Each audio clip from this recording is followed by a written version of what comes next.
안녕하세요, 시청자 여러분. 오늘 들려드릴 이야기입니다. 설날을 앞두고 어머니가 쓰러지셨습니다. 저는 급히 병원으로 달려가 간병을 시작했죠. 그런데 시댁 식구 4명에게서 전화가 50통이나 왔습니다. 설날 음식은 누가 해? 빨래는 누가 하고? 저는 대답했습니다. 그게 저랑 무슨 상관이죠? 식구. 그런데 식구 4명에게서 저는 부엌에 서 있었습니다. 낡은 나무 도마, 위로 칼질 소리가 규칙적으로 울리고 간장과 후추, 볶은 파향기가 갈비찜 냄비에서 피어오르고 있었습니다. 창밖은 세찬 연말 한파가 몰아치며 설날이 코앞임을 알렸지만 부엌 안은 후끈했습니다. 불 때문이 아니라 가슴 속에서 치밀어 오르는 울화 때문이었습니다. 10년의 며느리 생활, 이 집에서 보낸 10번의 설날, 10번의 설날 동안 제 역할은 단 하나, 대체 불가능한 기획자, 실행자, 그리고 마무리 담당자였습니다. 사람들은 그것을 가족 안에서 여자의 역할, 즉 안주인의 역할이라고 불렀습니다. 하지만 마음속 깊은 곳에서 저는 누구보다 잘 알고 있었습니다. 저는 월급 없는 고급 가사도우미였습니다. 시아버지는 까다롭기로 유명한 분이셨습니다. 설 차례상은 격식에 맞게 완벽해야 한다고 늘 강조하셨죠. 탕, 적, 전, 나물. 모든 음식이 제대로 올라와야 했고, 특히 제가 만든 갈비찜이 아니면 입에도 대지 않으셨습니다. 시어머니는 한술 더 뜨셨습니다. 거실 소파에 앉아 따뜻한 차를 마시며 가끔 부엌 쪽을 힐끗 쳐다보고는 한마디씩 던지셨죠. 역시 우리 서연이 손이 제일 빨라. 음식 솜씨도 최고고. 나랑 민지는 따라가려면 멀었지. 칭찬처럼 들리는 그 말은 사실 제 역할을 확정짓는 달콤한 못과 같았습니다. 그 칭찬 한마디에 시어머니와 아가씨는 설날 음식 준비에 모든 책임에서 면제되었습니다. 저보다 6살 어린 아가씨 민지는 명절이면 부엌일에서 완벽히 해방되었습니다.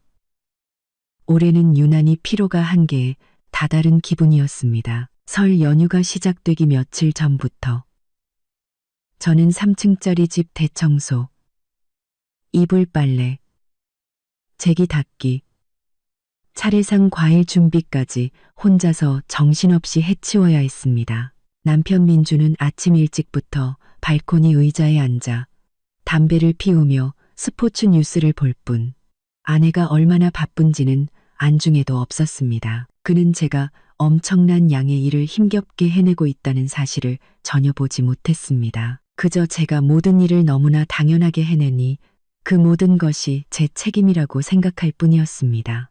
여보, 떡국 끓일 떡은 다 준비됐어?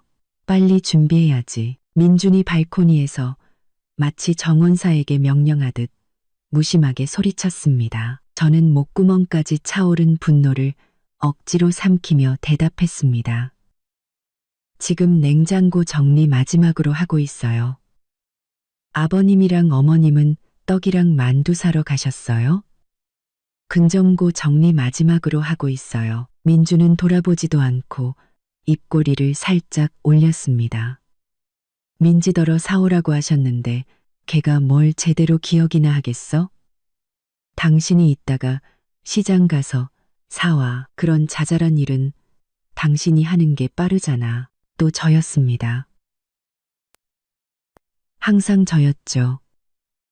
아가씨 민지는 대학을 졸업하고 번듯한 직장도 있으면서 하루 종일 스마트폰만 붙들고 SNS를 했습니다. 하지만 무슨 일이든 해야 할 때가 되면 온 가족이 입을 모았습니다.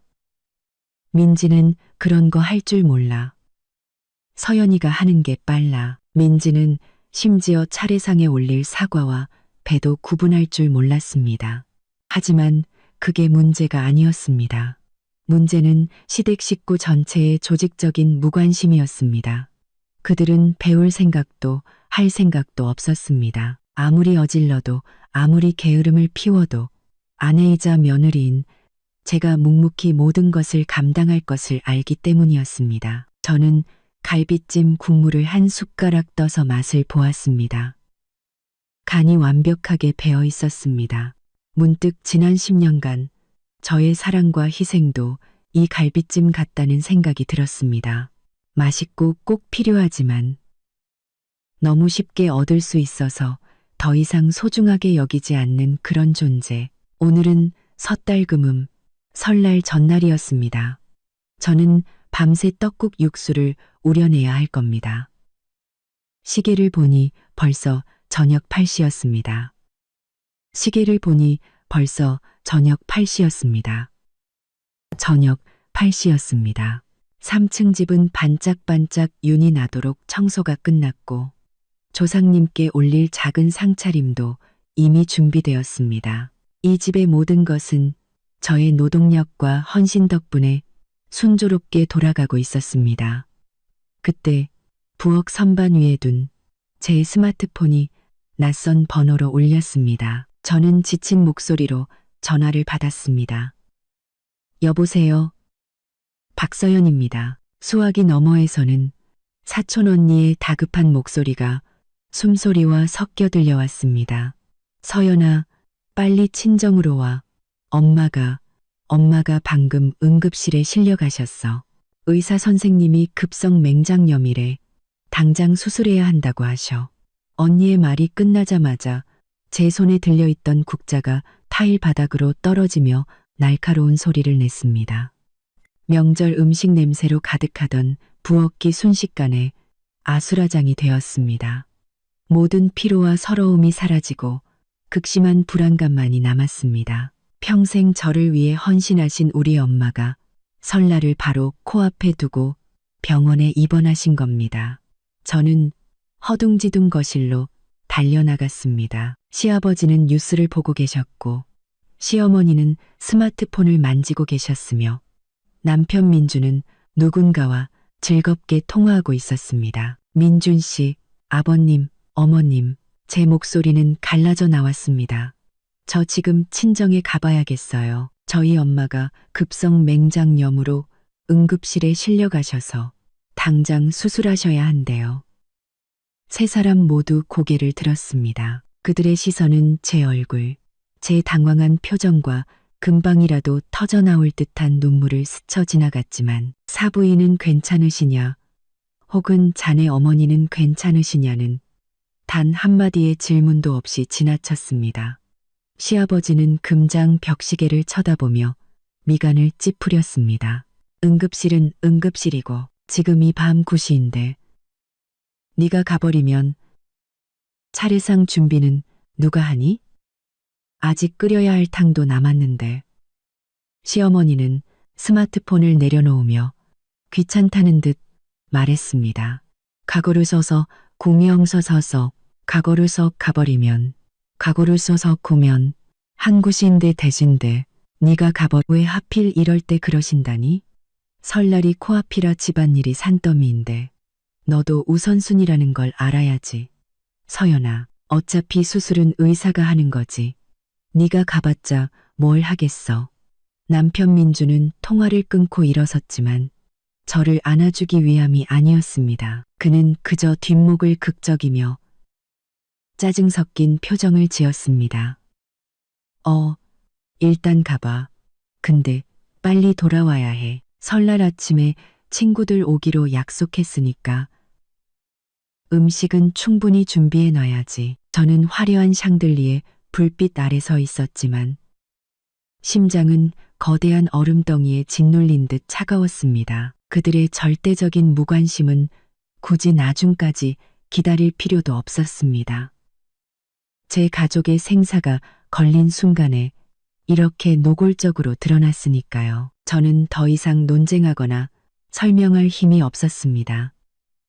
제가 한 것이라곤 고개를 한번 끄덕이고 작은 개인 소지품 가방을 들고 집을 뛰쳐나간 것뿐이었습니다. 더 이상 차례상도 떡국도 그들의 어수선한 설날도 생각나지 않았습니다. 제 머릿속에는 수술대 위에 누워 계실 어머니의 모습뿐이었습니다. 저는 그때 몰랐습니다. 제가 방금 닫고 나온 그 문이 제 인생을 가르는 경계선이 되리라는 것을. 한쪽은 착취당한 과거였고 다른 한쪽은 자유로운 미래였습니다. 저는 택시를 부르고 차 안에서 흐느껴 울었습니다. 차가 움직이기 시작할 때 저는 불빛으로 환한 3층 집을 돌아보며 스스로에게 다짐했습니다. 서연아, 인간미 없는 저 사람들을 만족시키기 위해 네 인생을 바친 건 정말 큰 실수였어. 하지만 그 순간 저는 여전히 약했고 용서와 인내를 생각하고 있었습니다. 저는 앞으로 72시간이 제 인생에서 가장 끔찍하고 또한 가장 큰 깨달음을 주는 72시간이 될 것이라고는 상상도 못했습니다. 제가 아는 것은 단지 올해 설날 차례상에는 그들의 부지런한 안주인이 없으리라는 것뿐이었습니다. 그리고 그 부재는 그들에게 감정적인 상실이 아니라 물질적인 실패로 다가올 것이었습니다. 병실의 차가운 공기와 소독약 냄새가 제가 방금 뒤로한 따뜻한 명절 음식 냄새를 완전히 대체했습니다. 저는 어머니 침대 옆에 앉아 수술 후 창백해진 얼굴을 보며 가슴이 미어졌습니다. 다행히 수술은 성공적이었고 어머니는 위험한 고비를 넘기셨지만 여전히 매우 쇠약하셔서 24시간 내내 간병이 필요했습니다. 저는 어머니의 건강이 완전히 안정되고 스스로 식사하실 수 있을 때까지 최소 3일은 병원에 머물기로 결심했습니다. 병원의 정적 속에서 첫날 밤이 지났습니다. 저는 거의 눈을 붙이지 못하고 몇 시간마다 어머니의 체온을 재고 링거를 확인했습니다. 걱정 때문에 다른 모든 것, 심지어 저 밖에서 다가오고 있는 설날조차 잊어버렸습니다. 다음 날 아침, 섣달그음의 첫 햇살이 창문으로 비쳐 들어올 때 저는 어머니의 얼굴을 닦아드리고 있었습니다. 그때 낯선 번호로 전화가 걸려왔습니다. 저는 간호사일 거라 생각하고 전화를 받았습니다. 여보세요? 수화기 너머에서는 시아버지의 낮고 엄격한 목소리가 들려왔습니다. 서연이냐? 친정에는 도착했니? 심장이 쿵 내려앉았습니다. 저는 평정심을 유지하며 대답했습니다. 네, 아버님. 병원에 도착했어요. 어머니 수술은 잘 끝났는데 아직 기력이 없으셔서 며칠은 제가 돌봐드려야 할 것 같아요. 저는 어머니의 건강 상태에 대한 안부 인사, 하다못해 형식적인 한마디라도 기대했습니다. 하지만 돌아온 것은 몇 초간의 침묵과 인해 이어진 짜증 섞인 한숨이었습니다. 그래? 알겠다. 근데 너도 상황 봐서 해야지. 시아버지는 말을 이었습니다. 그의 목소리에는 동정심이라고는 조금도 없었습니다. 집 냉장고가 텅 비어가고 있다. 네가 갑자기 가는 바람에 설장을 못 봤어. 내일이 설날인데 차례상에 올릴 음식이 없으면 어떡하니? 고기, 전, 나물 전부 다 사와서 신선하게 만들어야지. 난 늙어서 시장에 나갈 기운도 없고 내 어머니는 시장 볼 줄도 모르고 민지는 연말이라고 친구들하고 노느라 바쁘다잖니. 저는 그 자리에 얼어붙었습니다. 온몸에 피가 차갑게 식는 것 같았습니다. 저희 어머니는 방금 큰 수술을 마치셨는데 시아버지가 신경 쓰는 것은 텅 빈 냉장고와 차례상을 차릴 사람이 없다는 사실뿐이었습니다. 죄송해요, 아버님. 저는 최대한 정중하게 말하려 애썼습니다. 요 며칠은 도저히 집에 갈 수가 없어요. 양해해 주세요. 엄마가 병원에 누워 계셔서요. 시아버지는 제 말을 차갑게 끊었습니다. 병원에 누워 계시면 의사가 있고 거기 식구들이 있잖니. 여기는 내 집이고 내 시댁의 설날이다. 네가 맏며느리로서 책임이 얼마나 큰지 알아야지. 알려주려고 전화한 거다. 알아서 빨리 돌아올 준비해. 기다릴 시간 없어. 끊는다. 냉정한 뚜 소리가 귓가에 울렸습니다. 저는 손에 쥔 스마트폰을 내려다보았습니다. 마치 얼굴에 찬물을 뒤집어 쓴 기분이었습니다. 제가 전화기를 내려놓자 손은 여전히 떨리고 있었습니다. 사촌 언니가 병실에 들어오다 제 멍한 표정을 보고 물었습니다. 누구 전화야, 서연아. 왜 그렇게 안색이 안 좋아? 저는 억지로 웃어 보였습니다. 웃음은 제대로 지어지지 않았습니다. 아, 시아버님이요. 언제 집에 와서 설 음식 준비할 거냐고 물어보시네요. 사촌 언니는 눈을 동그랗게 뜨고 혀를 찼습니다.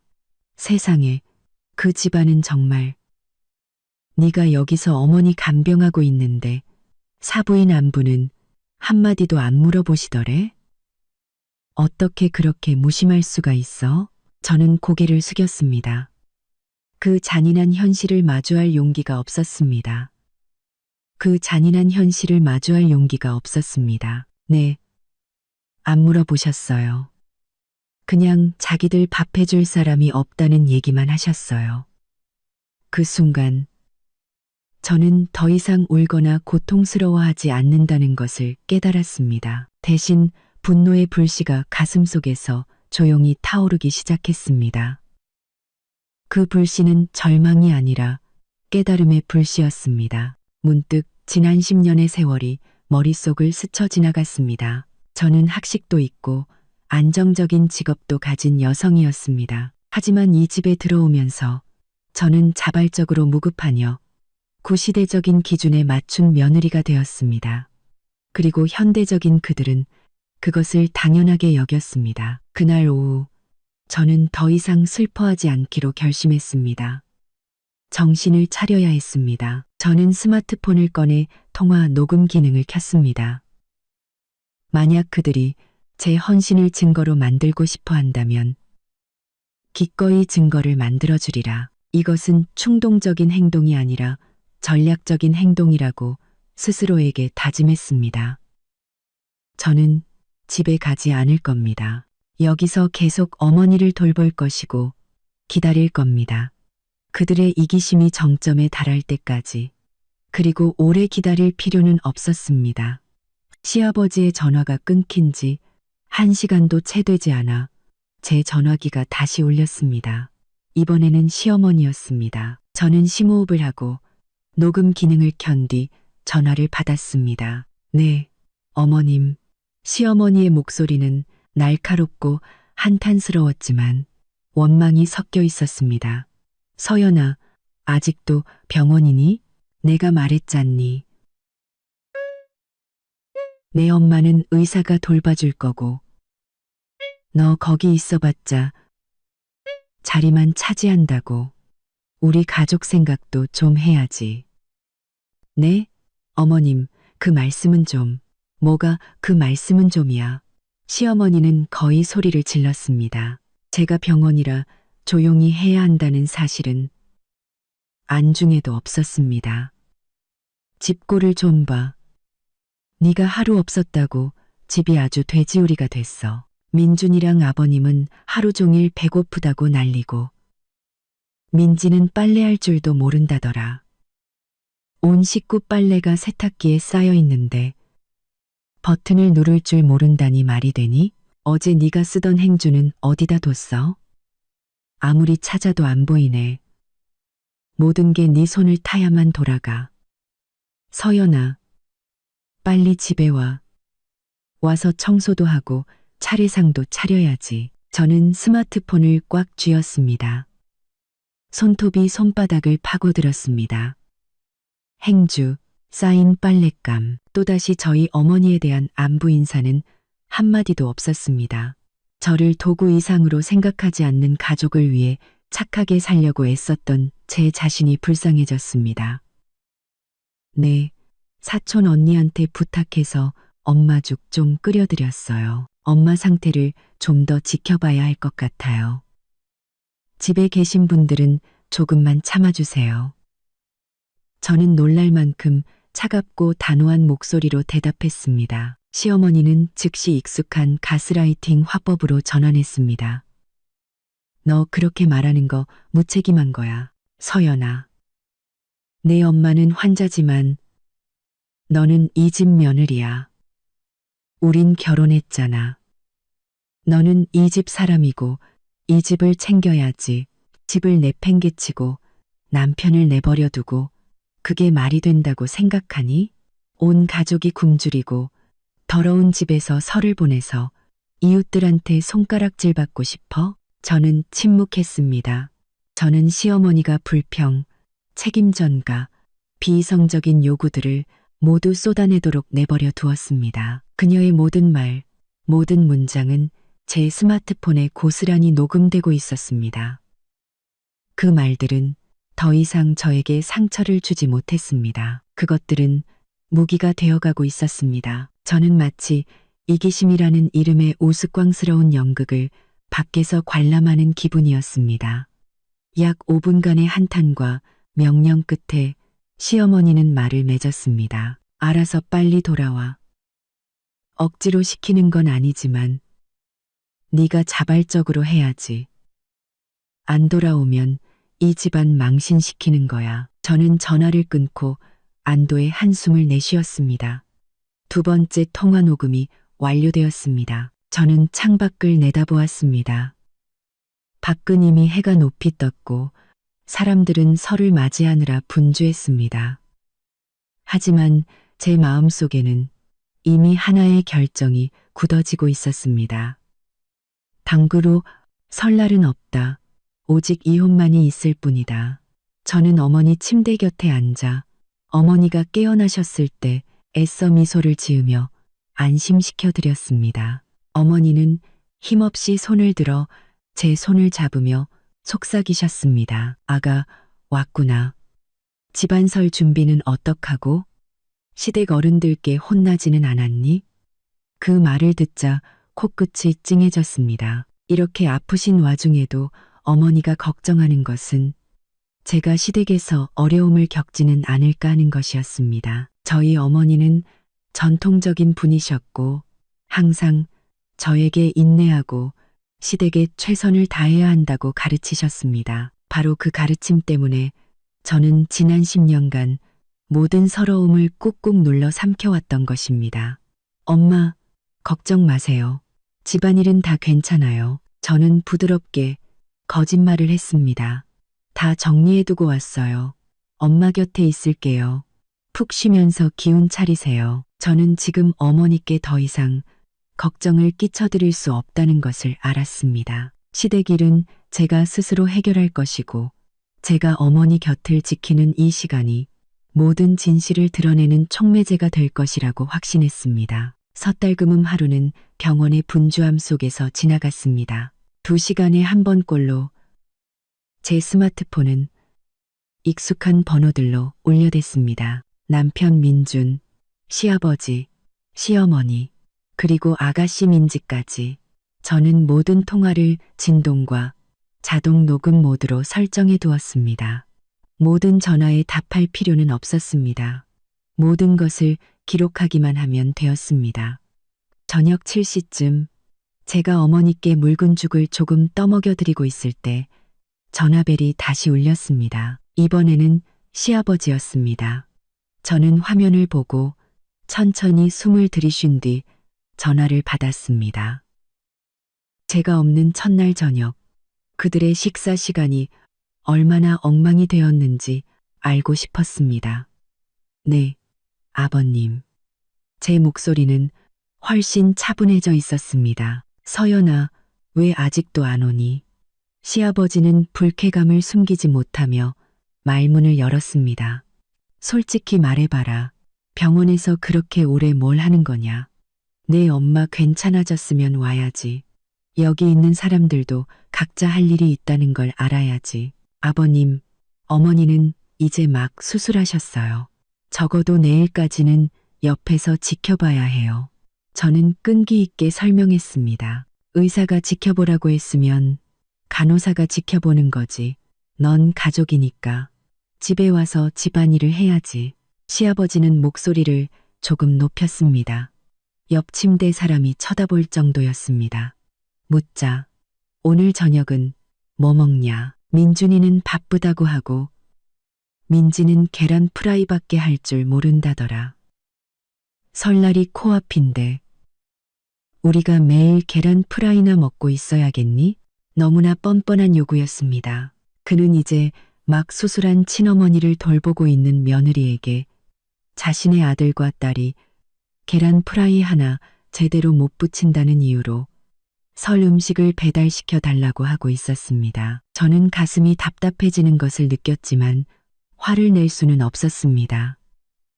증거를 수집하기 위해 평정심을 유지해야 했습니다. 아버님, 저는 지금 병원이라 음식을 주문할 수가 없어요.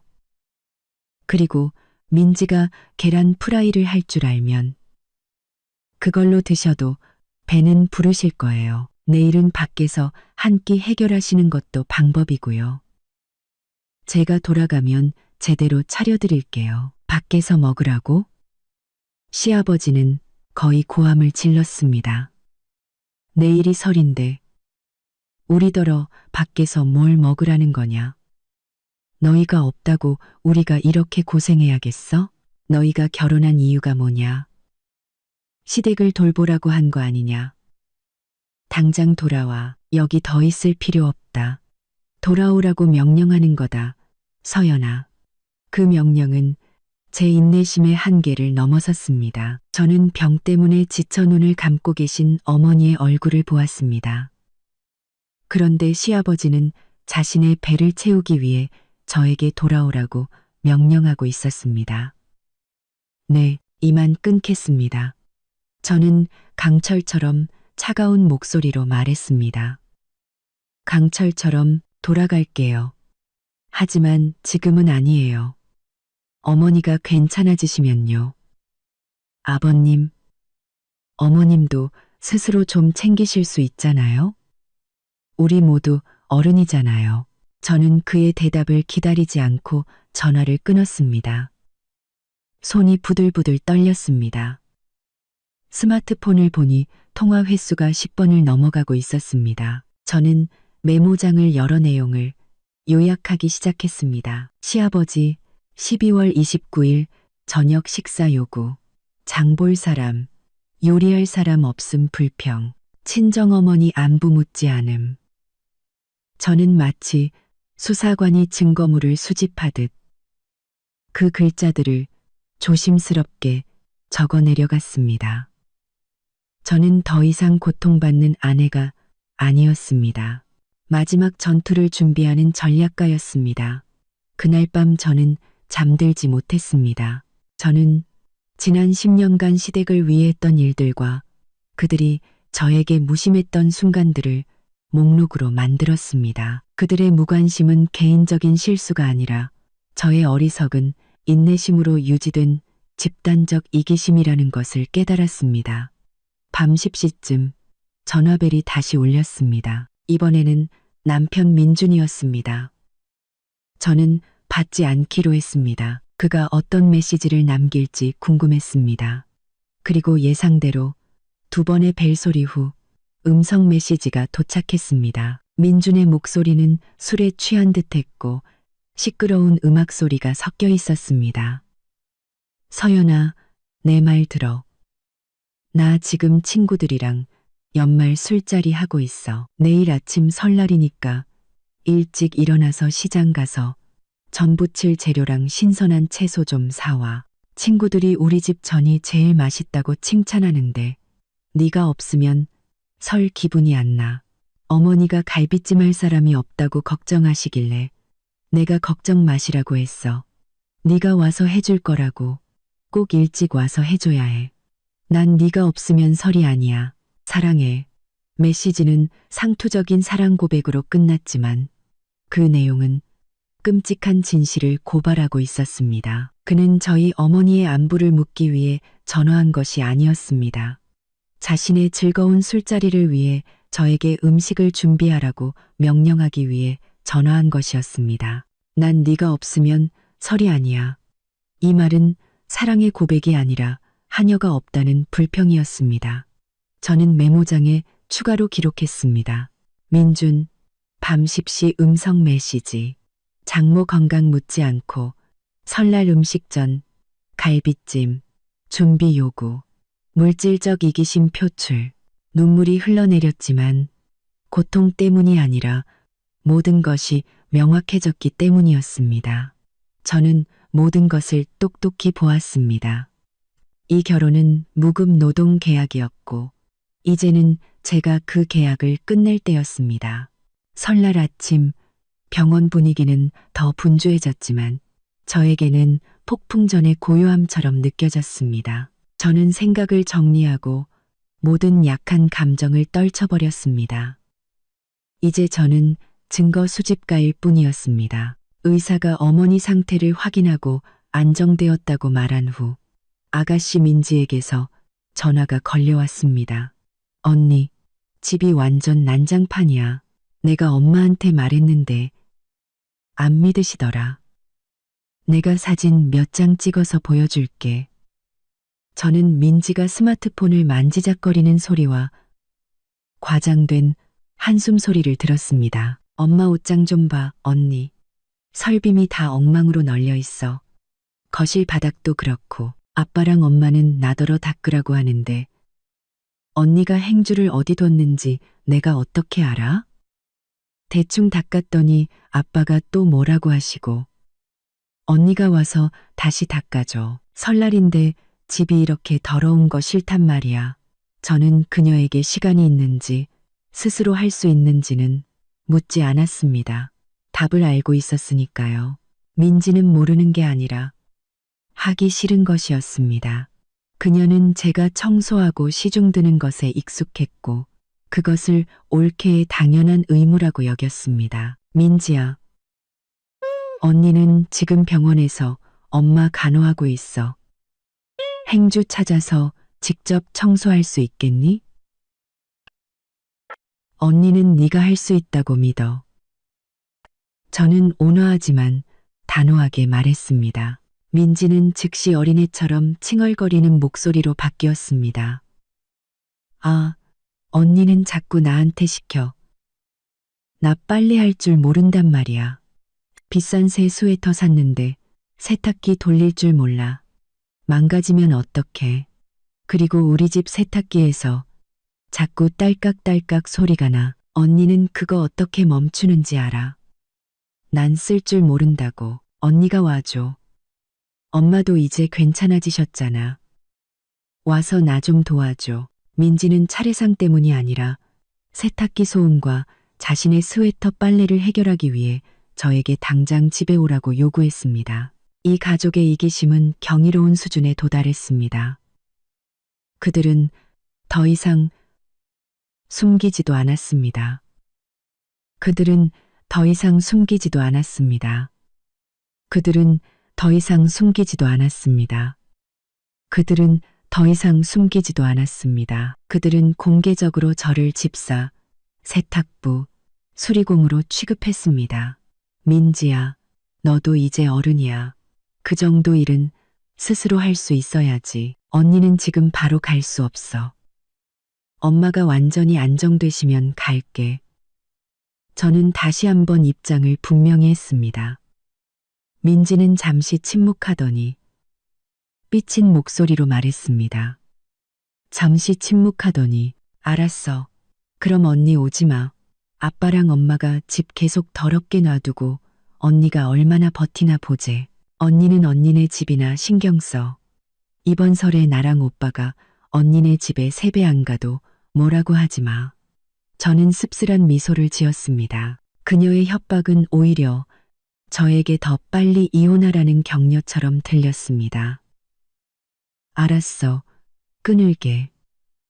세 번째 통화가 녹음되었습니다.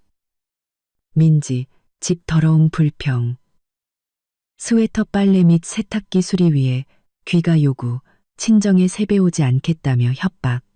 채 30분도 지나지 않아 제 전화가 다시 울렸습니다. 이번에는 네 번째 통화, 시어머니였습니다. 서연아, 솔직히 말해봐. 너 이번 설에 우리 집에 안 올 작정이지? 시어머니의 목소리는 이제 한탄이 아니라 의심 가득한 신문조였습니다. 네, 어머님, 무슨 말씀이세요? 며칠만 엄마 돌봐드리고 가려고요. 네가 말하는 며칠이 설 연휴 전체야.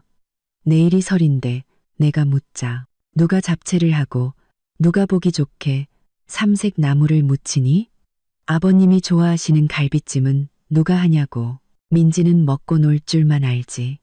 민준이는 차례상이 으리으리해야 설 기분이 난다고 성화인데 너 그거 아니?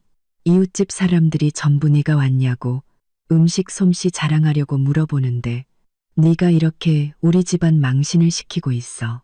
시어머니는 물질적인 것뿐만 아니라 제가 그들을 위해 만들어준 허울 좋은 명예까지 요구하고 있었습니다. 제가 바로 그들의 얼굴, 이웃들에게 내세우는 완벽한 며느리였던 것입니다. 저는 문득 물었습니다. 어머님, 저희 엄마 소식은 들으셨어요?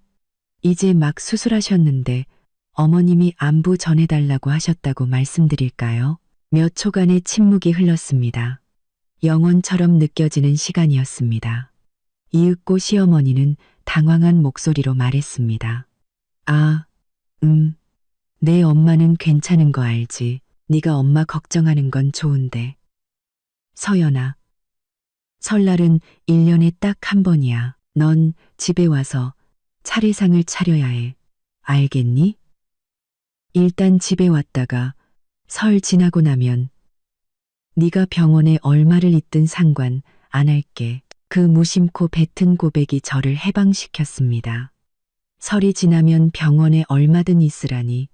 그 말은 설 전까지는 부엌대기 임무를 완수해야 한다는 뜻이었습니다. 그들에게 제 존재의 의미는 그들이 한여를 필요로 하는 중요한 시점에 국한되어 있었습니다. 저는 전화를 끊고 한숨을 쉬었습니다.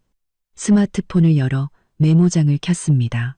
통계가 필요했습니다. 36시간이 채 안 되는 동안 저는 남편 민준, 시아버지, 시어머니, 아가씨 민지, 4명의 시댁 식구로부터 총 50통의 전화와 수많은 음성 메시지를 받았습니다. 그 모든 내용은 단 하나의 주제. 제가 집에 돌아와 가사노동, 요리, 청소, 즉 설 시중을 들라는 요구였습니다. 단 한 통의 전화도, 단 하나의 메시지도 저희 어머니에 대해, 수술에 대해, 혹은 제 걱정에 대해 묻지 않았습니다. 50통의 전화. 저는 그 숫자를 보며 이것이 우연이 아니라는 것을 알았습니다. 이것은 이 관계의 본질을 보여주는 반박할 수 없는 증거였습니다. 저는 아내가 아니었고 며느리도 아니었습니다. 저는 도구였습니다. 섣달 금은 밤 모든 가정이 설을 맞이할 준비를 할 때 저는 어머니 침대 곁에 앉아 창밖에 반짝이는 불빛을 바라보았습니다. 더 이상 슬프거나 서럽지 않았습니다. 차갑고 강렬한 해방감을 느꼈습니다. 저는 제 인생의 해답을 찾았고 그 해답은 바로 이 스마트폰 안에 있었습니다. 저는 돌아가지 않을 겁니다. 어머니가 완전히 괜찮아지실 때까지 기다릴 겁니다. 그런 다음 돌아갈 겁니다. 아내나 며느리의 역할이 아닌 모든 것을 끝내는 사람의 역할로 저는 고발자이자 제 자유를 되찾기 위해 충분한 증거를 수집한 전략가의 자격으로 돌아갈 것입니다. 저는 미소를 지었습니다. 차갑지만 결연한 미소였습니다. 저는 차갑지만 결연한 미소였습니다. 이번 설날 시댁 식구들은 스스로의 무능함과 이기심을 마주하게 될 것입니다. 72시간, 짧지만 10년처럼 길었던 3일이었습니다. 3일 동안 저는 제 결혼 생활에 민낯을 맛보았습니다. 제가 시댁을 나와 병원으로 향한 순간부터 설날 아침 어머니가 정신을 차리실 때까지 제 스마트폰은 쉴 새 없이 울렸습니다. 제가 센 마지막 숫자는 50이었습니다. 50번의 벨소리, 50번의 메시지 알림. 그것은 큰 수술을 겪은 친어머니를 돌보는 저에 대한 50번의 방해였습니다. 그것은 제 인내심과 자존심을 베는 50번의 칼날이었습니다. 저는 마치 연구원이 데이터를 분석하듯 기계적으로 감정 없이 그 전화와 메시지들을 분류했습니다. 저는 그것은 제 인내심과 설날 자정, 제가 어머니의 쾌유를 조용히 기도하던 그 신성한 순간, 제 스마트폰이 다시 울렸던 것을 똑똑히 기억합니다. 이번에는 시어머니의 음성 메시지였습니다. 그녀는 제게 새해 인사를 하지 않았습니다. 제가 뭘 하고 있는지도 묻지 않았습니다. 멀리서 들려오는 폭죽 소리와 섞인 시어머니의 목소리는 책망 가득한 재촉이었습니다. 서연아, 너처럼 설날에 집 나가 있는 며느리가 어디 있니? 아버님이 단단히 화나셨다. 차례상에 사온 전 몇 개 올린 게 전부야. 제대로 된 음식이 하나도 없어. 당장 돌아와. 설날 아침에는 조상님께 차례도 지내야 하잖아. 그 메시지는 하나의 상징이 되었습니다. 묵은 해를 보내고 새해를 맞이하는 가족의 사랑과 좋은 기운으로 가득해야 할 그 순간에도 그들에게 제 부재는 단지 물질적인 결핍, 제가 공들여 쌓아 올린 완벽한 집안이라는 체면, 유지의 실패일 뿐이었습니다. 전화벨이 울릴 때마다 저는 어머니 침대를 떠나야 했습니다. 복도 구석으로 몰래 나가 전화를 받거나 메시지를 들어야 했습니다. 그 원망과 요구의 목소리가 어머니 귀에 들어갈까 두려웠기 때문입니다. 육체적인 피로보다 정신적인 피폐가 더 무서웠습니다. 저는 어머니를 돌보는 딸이 아니라 비인간적인 주인들에게 신문받는 죄수 같았습니다. 하지만 바로 이 50번의 테러 덕분에 저는 해탈의 경지에 이르렀습니다. 시어머니가 심으려 했던 슬픔, 서러움, 죄책감은 완전히 사라지고 그 자리를 차가운 분노와 날카로운 계산이 대신했습니다. 저는 모든 것을 하나도 빠짐없이 기록했습니다. 발신자, 시간, 그리고 각 요구의 핵심 내용까지. 그 목록을 보며 저는 더 이상 시시콜콜한 가족 이야기가 아니라 정신적 학대와 수십 년간 지속된 무관심에 대한 물적 증거를 보고 있었습니다. 50번의 요구는 제 결심을 굳혀주었습니다. 그들은 스스로 제게 모든 것을 단호하고 성공적으로 끝낼 동기와 도구를 제공한 셈이었습니다. 저는 더 이상 그들의 어떤 변명도 듣고 싶지 않았습니다. 제가 알아야 할 모든 것은 이미 녹음되어 있었습니다. 설날 아침 병원이 조용해졌을 때 어머니는 스스로 앉아 우유를 드실 수 있었습니다. 저는 어머니 곁에 앉아 혈색이 돌아온 얼굴을 보며 안도했습니다. 엄마, 저 결심했어요. 저는 낮고 단호한 목소리로 말했습니다. 민준 씨랑 이혼할래요. 어머니는 저를 바라보셨습니다. 시선은 약했지만 깊은 이해가 담겨 있었습니다. 어머니는 아무 말 없이 제 손을 꼭 잡아주셨습니다. 그 말 없는 지지가 제게 힘을 더해 주었습니다. 그 말 없는 지지가 제게 힘을 더해 주었습니다. 이제 저는 행동할 준비가 되었습니다.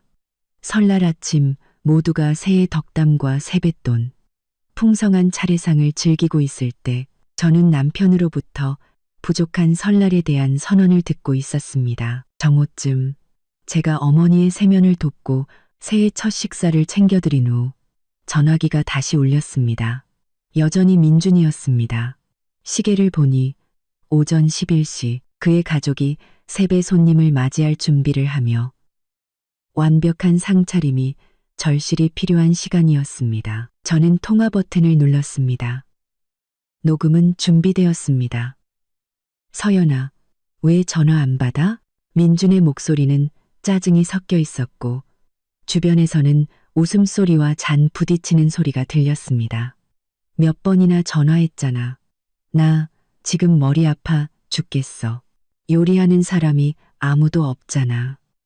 네, 어머니 간호하고 있어요. 이제 막 수술하셨는데 전화 많이 받기 힘들어요. 저는 감정 없는 목소리로 대답했습니다. 아, 진짜.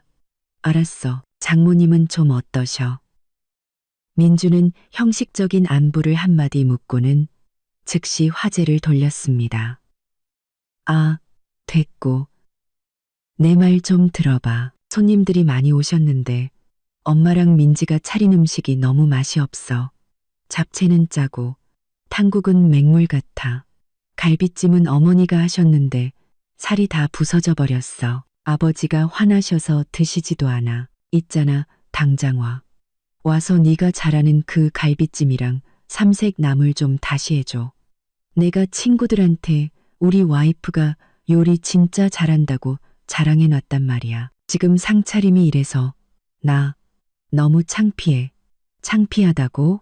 그는 장모의 생명보다 친구들 앞에서의 자신의 체면을 더 중요하게 생각하고 있었습니다. 민준의 말은 차가운 얼음물처럼 부부의 정에 대한 마지막 희망의 불씨마저 꺼뜨렸습니다.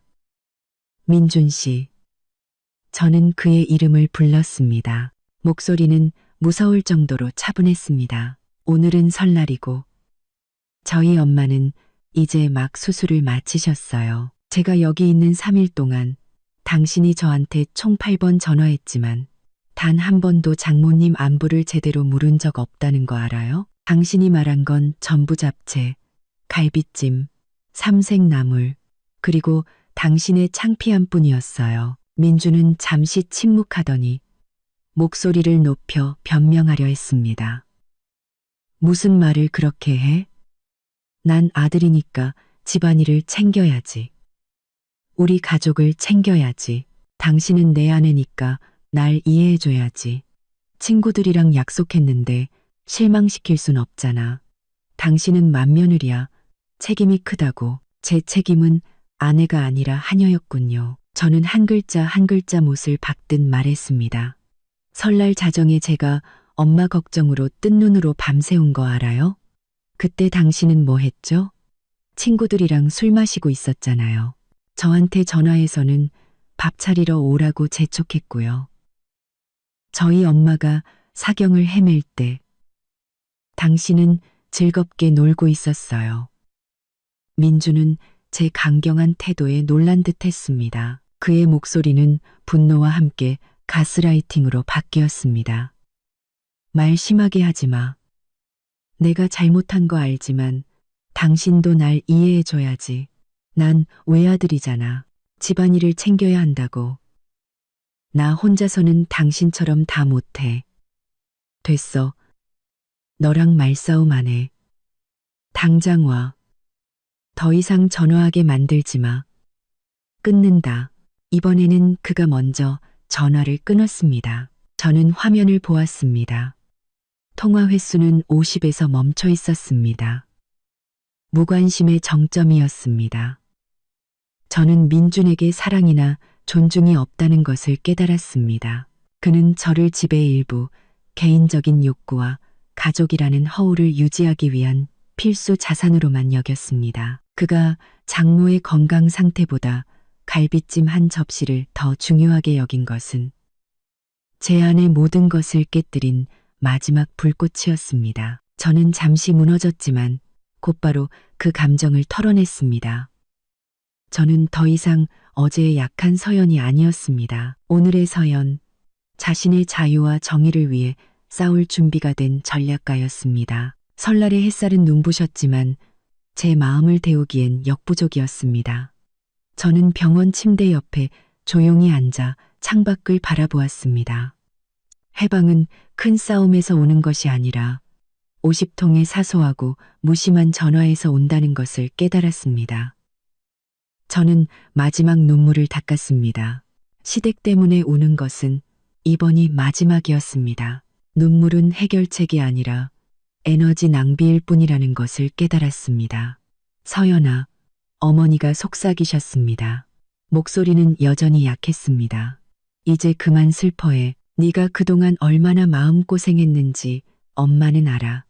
저는 어머니의 손을 꼭 잡고 그 눈을 똑바로 바라보았습니다. 엄마, 저 이제 안 슬퍼요. 저 결심했어요. 민준 씨랑 이혼할 거예요. 어머니는 전혀 놀라지 않으셨습니다. 아마 오래전부터 알고 계셨을 겁니다.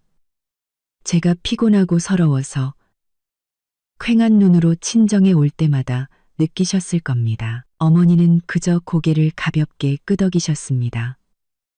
눈에는 공감과 지지가 가득했습니다. 네가 참을 만큼 참았다는 거 알아. 네가 옳다고 생각하는 대로 해. 엄마는 항상 내 편이야. 어머니의 말씀은 마치 축복처럼 제 결정이 옳았다는 확신을 주었습니다. 저는 병실을 나와 복도로 갔습니다. 스마트폰을 다시 열었습니다. 50통의 전화, 음성 메시지, 문자 메시지. 저는 고통을 느끼기 위해서가 아니라 분석하기 위해 모든 녹음 파일을 다시 들었습니다. 끔찍한 사실 하나를 깨달았습니다. 저는 아내가 아니었습니다. 오카익, 저는 며느리라는 이름표가 붙은 무급 가사도우미, 무급 집사였습니다. 그들은 좋은 직업과 꿈, 감정을 가진 박서연이라는 사람을 필요로 한 것이 아니었습니다. 그들은 단지 박서연의 기능을 필요로 했을 뿐입니다. 그리고 그 기능이 친어머니 간병이라는 불가항력적인 이유로 중단되자 그들의 분노와 요구는 걷잡을 수 없이 폭발했습니다. 저는 병원들의 차가운 벤치에 앉아 봄 햇살 아래 화사하게 핀 매화나무를 바라보았습니다. 완전한 평온이 저를 찾아왔습니다. 저는 더 이상 희생자가 아니었습니다. 저는 전략가였습니다. 감정적으로 반응하지 않을 겁니다. 논리와 법에 따라 행동할 겁니다. 저는 당장 시댁으로 돌아가지 않기로 결정했습니다. 계획대로 설 연휴 마지막 날인 3일까지 병원에 머물며 어머니의 안전을 확보하고 동시에 시댁 식구들이 스스로 만든 혼란 속에 더 깊이 빠지도록 내버려 둘 겁니다. 저의 부재 자체가 그들의 무능함과 이기심을 보여주는 살아있는 증거였습니다. 제 머릿속에 상세한 계획, 완벽한 이혼 작전이 그려지기 시작했습니다. 저는 일어섰습니다. 제 두 다리가 훨씬 단단해진 것을 느꼈습니다. 결정은 내려졌습니다. 더 이상 누구에게도 이용당하지 않을 겁니다. 그들의 무관심을 이용해 저의 자유롭고 풍요로운 삶을 다시 세울 겁니다. 이 깨달음은 고통스러웠지만 필수적이었습니다. 수동적인 아내였던 저를 결단력 있고 단호한 여성으로 바꾸어 놓았습니다. 설 연휴는 병원에서 느리게 흘러갔습니다. 밖에서는 모두가 세배를 다니느라 분주했지만 저는 수사관의 업무에 몰두했습니다. 제 업무는 수집된 증거를 최적화하는 것이었습니다. 이전에는 요리하라는 명령을 받던 스마트폰이 이제는 운명을 가르는 녹음기가 되었습니다. 저는 50개의 녹음 파일과 음성 메시지를 전부 다른 저장 장치에 복사하고 안전한 클라우드 서비스에도 사본을 올렸습니다. 그 폴더의 이름은 50가지 무심한 요구라고 지었습니다. 저는 시아버지의 저녁 식사 요구 첫 전화부터 남편 민준의 설날 손님 접대용 상차림 요구 마지막 메시지까지 시간 순으로 정리했습니다. 가장 중요한 것은 물질적인 요구가 담긴 메시지와 통화 목록을 만드는 것이었습니다. 저는 사소하지만 고발 가치가 높은 세부 사항들을 강조했습니다. 고발 가치가 높은 세부 사항들을 강조했습니다. 예를 들어 아가씨 민지가 세탁기 버튼을 누를 줄 모른다는 시어머니의 메시지나 친구들이 우리 집전이 제일 맛있다고 하는데 네가 없으면 설 기분이 안 나라는 민준의 말 같은 것들. 이런 세부 사항들은 제 변호사가 부부 관계가 이미 고용주와 피고용인 관계로 변질되었음을 증명하는데 도움이 될 것이었습니다. 그리고 이 파탄의 원인이 제 잘못이 아니라 시댁 식구 전체의 오랜 이기심과 무관심 때문이라는 것을 입증할 것입니다. 특히 저는 전통 음식에 대한 민준의 음성 메시지를 다시 듣는데 시간을 할애했습니다. 어머니가 갈비찜 할 사람이 없다고 걱정하시길래 내가 걱정 마시라고 했어. 네가 와서 해줄 거라고. 이 디테일은 너무나 값진 증거였습니다. 설날에 대해 이야기하면서도 민주는 오직 물질과 개인적인 필요만을 생각했습니다. 가족의 화합과 따뜻함의 상징이어야 할 전통 음식이 이기심의 상징적인 증거물로 변질된 것입니다. 저는 이 녹음 파일을 값진 증거물, 전통 음식이라는 특별한 메모와 함께 저장했습니다. 이것은 법정에서 핵심적인 역할을 할 것입니다. 전화 증거 수집과 더불어 저는 재정적인 증거도 모으기 시작했습니다. 은행 앱을 열어 제 개인 비상금 통장을 다시 확인했습니다. 제 직업과 성과급으로 모아둔 아무에게도 알리지 않은 돈이었습니다. 또한 제가 기여한 공동재산을 검토했습니다. 특히 집수리나 가구 구입 시 시댁에서 비용 부담을 거절하여 제가 사비로 지출해야 했던 내역들을 꼼꼼히 살폈습니다. 모든 숫자는 명확하고 투명해야 했습니다. 저는 법조계에서 일하는 친한 친구에게 전화했습니다. 이혼하고 싶다고 직접 말하지 않고 이혼 소송 절차와 필요한 조건들에 대해 물었습니다. 친구는 저에게 가사 전문 변호사 한 명을 소개해 주었습니다. 날카롭고 결단력 있기로 유명한 분이었습니다. 서연아, 이혼이 하루 이틀에 끝나는 일은 아니야. 친구가 전화로 말했습니다. 하지만 남편과 시댁이 애정과 보살핌의 의무를 다하지 않고 너를 하녀처럼 부렸다는 명확한 증거가 있다면 법적으로나 위자료 청구면에서 아주 유리한 고지를 점할 수 있을 거야. 저는 미소 지었습니다. 걱정 마. 증거는 충분해. 그들이 직접 제공해줬거든. 이 일이 차갑게 보일 수 있다는 것을 알지만 저에게는 다른 선택지가 없었습니다. 지난 10년간의 인내는 사랑이나 존중이 아닌 50통의 요구 전화로 돌아왔습니다. 이제 저는 강해지는 법을 배워야 했습니다. 녹음기는 그들의 목소리뿐만 아니라 저의 자유로 향하는 길을 기록하고 있었습니다. 저는 무급하녀 역할을 끝내고 온전히 제 자신이 주인이 되는 새로운 인생을 시작할 준비가 되었습니다. 50개의 증거 중 남편 민준의 갈비찜과 전에 대한 음성 메시지는 가장 값진 증거물이었습니다. 그것의 물질적 가치 때문이 아니라 그것이 함축하고 있는 깊은 상징적 의미 때문이었습니다. 저는 그 녹음 파일을 여러 번 다시 들었습니다. 귀가 아니라 완전히 깨어난 사람의 마음으로 들었습니다. 어머니가 갈비찜 할 사람이 없다고 걱정하시길래 내가 걱정 마시라고 했어. 네가 와서 해줄 거라고. 10년간 저와 함께 살아온 남자의 입에서 나온 그 말은 남편의 말이 아니라 소비자의 말이었습니다. 갈비찜은 제 특기였고 시아버지가 가장 좋아하시는 음식이었으며 매년 설이 되면 제가 정성껏 고기를 고르고 손질하고 저만의 비법으로 삶아내야 하는 음식이었습니다.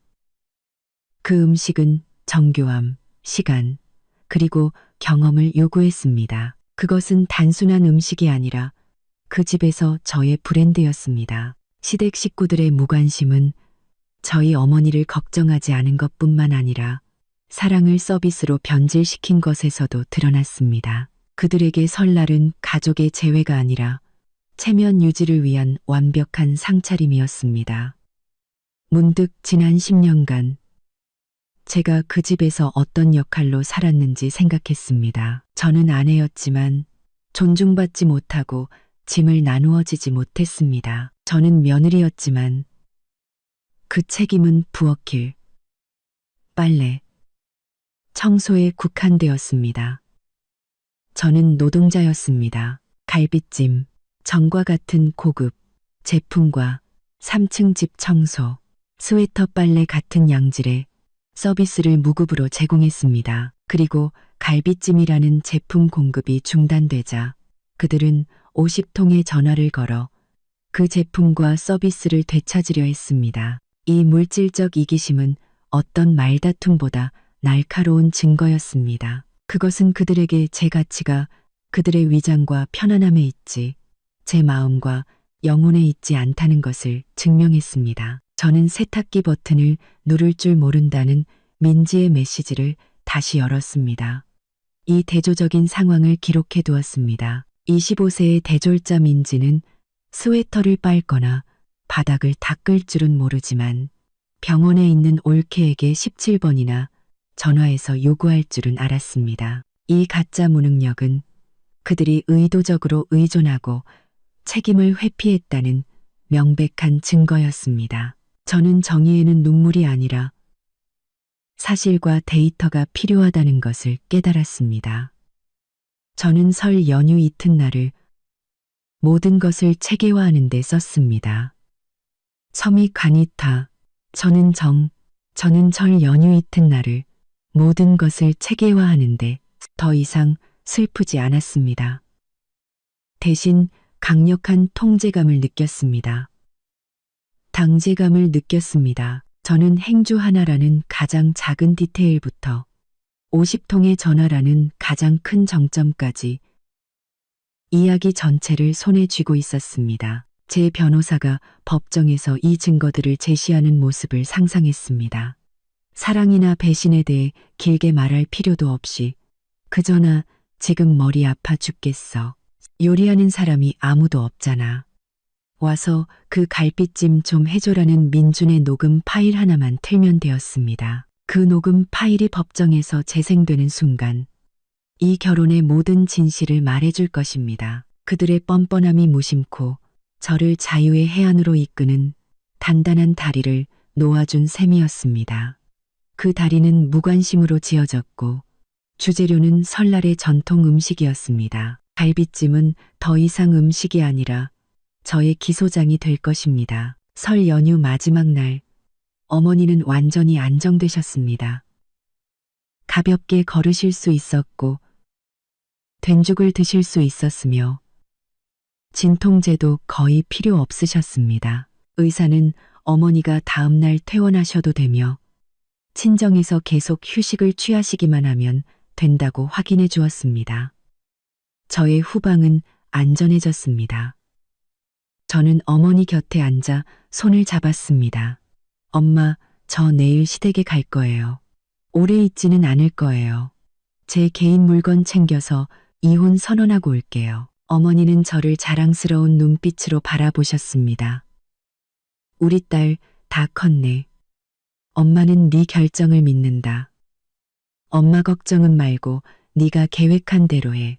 우리 딸은 남이 함부로 부릴 수 있는 귀한 사람이라는 걸 잊지 마. 어머니의 말씀은 제게 큰 정신적 힘이 되었습니다. 하지만 자유에는 철저한 물질적 준비가 동반되어야 한다는 것을 알았습니다. 저는 어머니 방을 나와 복도에서 변호사 친구에게 전화했습니다. 연휴 끝나자마자 만나고 싶어. 이혼 소송 제기할 거야. 그들 가족의 오랜 무관심에 대한 녹음 파일과 메시지 증거는 충분히 있어. 알겠어요, 언니. 걱정 마세요. 제가 서류는 완벽하게 준비해 놓을게요. 그 증거들 잘 보관하세요. 친어머니가 수술 받는 동안 집에 와서 집안일하라고 재촉한 건 부부의 의무가 아니라 하인으로서의 의무를 강요한 아주 강력한 증거가 될 거예요. 제 변호사 친구는 날카롭게 분석했습니다. 저는 연휴가 끝나는 날 변호사를 만나 법적 절차를 공식적으로 진행하기로 약속했습니다. 다음으로 저는 개인 재정을 정리했습니다. 개인 비상금 전부를 제 이름으로 된 새 은행 계좌로 옮겼습니다. 또한 지난 10년간의 은행 거래 내역, 특히 제가 집술이나 고가의 가전제품 구입에 지출했지만 시댁에서는 한 푼도 보태지 않은 내역들을 화면 캡처해 두었습니다. 제가 노동력뿐만 아니라 개인 재산까지 그들의 편의를 위해 희생했다는 것을 증명하고 싶었습니다. 재정의 투명성은 합당한 보상을 보장하는 핵심 요소였습니다. 저는 또한 편지 한 통을 썼습니다. 민준에게 보내기 위한 것이 아니라 제 자신을 다독이기 위한 것이었습니다. 편지에 저는 며느리가 되면서 포기해야 했던 꿈들, 시댁 식구들, 밥을 차려주기 위해 업무 프로젝트를 취소해야 했던 순간들에 대해 썼습니다. 제가 한때 얼마나 강인한 여성이었는지, 그리고 앞으로 얼마나 더 강인한 여성이 될 것인지에 대해 썼습니다. 설 연휴. 마지막 날은 시댁의 침묵 속에서 지나갔습니다. 더 이상 어떤 전화도 오지 않았습니다. 아마 그들은 임시방편으로 설을 보내는 것을 받아들였거나 저에게 요구하는 것에 지쳤을 겁니다. 이 침묵은 오히려 제 믿음을 더욱 굳건하게 해주었습니다. 그들은 필요할 때만 저를 찾았습니다. 요구가 충족되지 않자 그들은 간단히 제 존재를 무시했습니다. 그 침묵은 또 다른 증거였습니다. 제 부재는 그리움을 낳은 것이 아니라 불편함만을 낳았습니다. 설 연휴 마지막 날 오후, 저는 새 옷 한 벌을 샀습니다. 설에 입는 전통 한복이 아니라 단순하지만 세련되고 강인해 보이는 오피스룩이었습니다. 저는 이 마지막 귀가가 아주 특별하기를 바랐습니다. 몸빼바지에 앞치마를 두른 모습으로 돌아가는 것이 아니었습니다. 독립적인 여성, 자신의 결혼을 직접 끝낼 사람의 모습으로 돌아갈 것이었습니다. 저는 거울 앞에서 미소 지었습니다. 거울 속 여성은 더 이상 순종적인 며느리가 아니었습니다. 그녀는 전사였습니다. 그녀는 전사였습니다. 연휴 다음 날, 저는 이른 아침 병원을 나서며 어머니를 사촌 언니에게 맡겼습니다. 짐은 많지 않았습니다. 개인 소지품이 든 작은 가방 하나와 가장 중요한 모든 증거가 저장된 스마트폰뿐이었습니다. 저는 택시를 불렀습니다.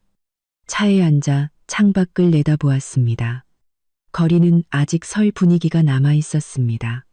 제 마음은 더 이상 불안하거나 두렵지 않았습니다. 절대적인 냉정과 확신만이 있었습니다. 차는 익숙한 3층 집 앞에 멈췄습니다. 집은 여전히 크고 웅장했습니다. 이곳은 제 청춘을 바친 곳, 행복한 가정을 꾸릴 수 있다고 믿었던 곳이었습니다. 이제 그곳은 제가 곧 스스로를 해방시킬 호화로운 감옥처럼 보였습니다. 저는 차에서 내려 단호하게 문을 닫았습니다. 서둘러 들어가지 않았습니다. 잠시 멈춰서서 관찰했습니다. 주차장 문은 살짝 열려 있었고 그 안은 끔찍할 정도로 어수선했습니다. 명절 선물 포장지, 과자 봉지, 쓰레기가 쌓여 있었습니다. 제가 정성껏 청소하고 화초를 놓았던 정원은 쓰레기로 뒤덮여 있었습니다. 제가 없었던 단 3일 만에 온 집이 원시적인 혼돈 상태로 돌아간 듯 했습니다. 2층 발코니에는 남편과 시아버지의 옷이 여전히 널려 있었습니다. 햇볕에 바싹 마르고 색이 발해 있었습니다. 민지가 불평하던 딸깍딸깍 소리 나던 세탁기는 아마 아무도 고치거나 심지어 끄지도 않았을 겁니다.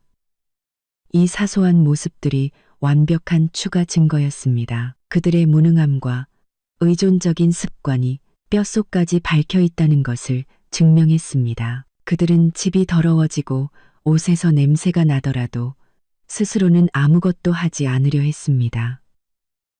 저는 천천히 집으로 들어갔습니다.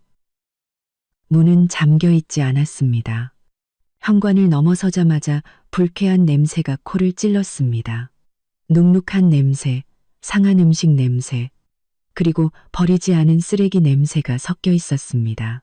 평소에는 깨끗했던 거실은 끔찍한 광경이었습니다. 과자 껍질, 담배꽁초, 포장지가 붉은 카펫 위에 널브러져 있었습니다. 제가 정성껏 올렸던 과일은 시들어 있었습니다. 저는 현관에 멈춰서서 가볍게 숨을 쉬었습니다. 마음은 완전히 평온했습니다. 더 이상 역겹거나 화나지 않았습니다.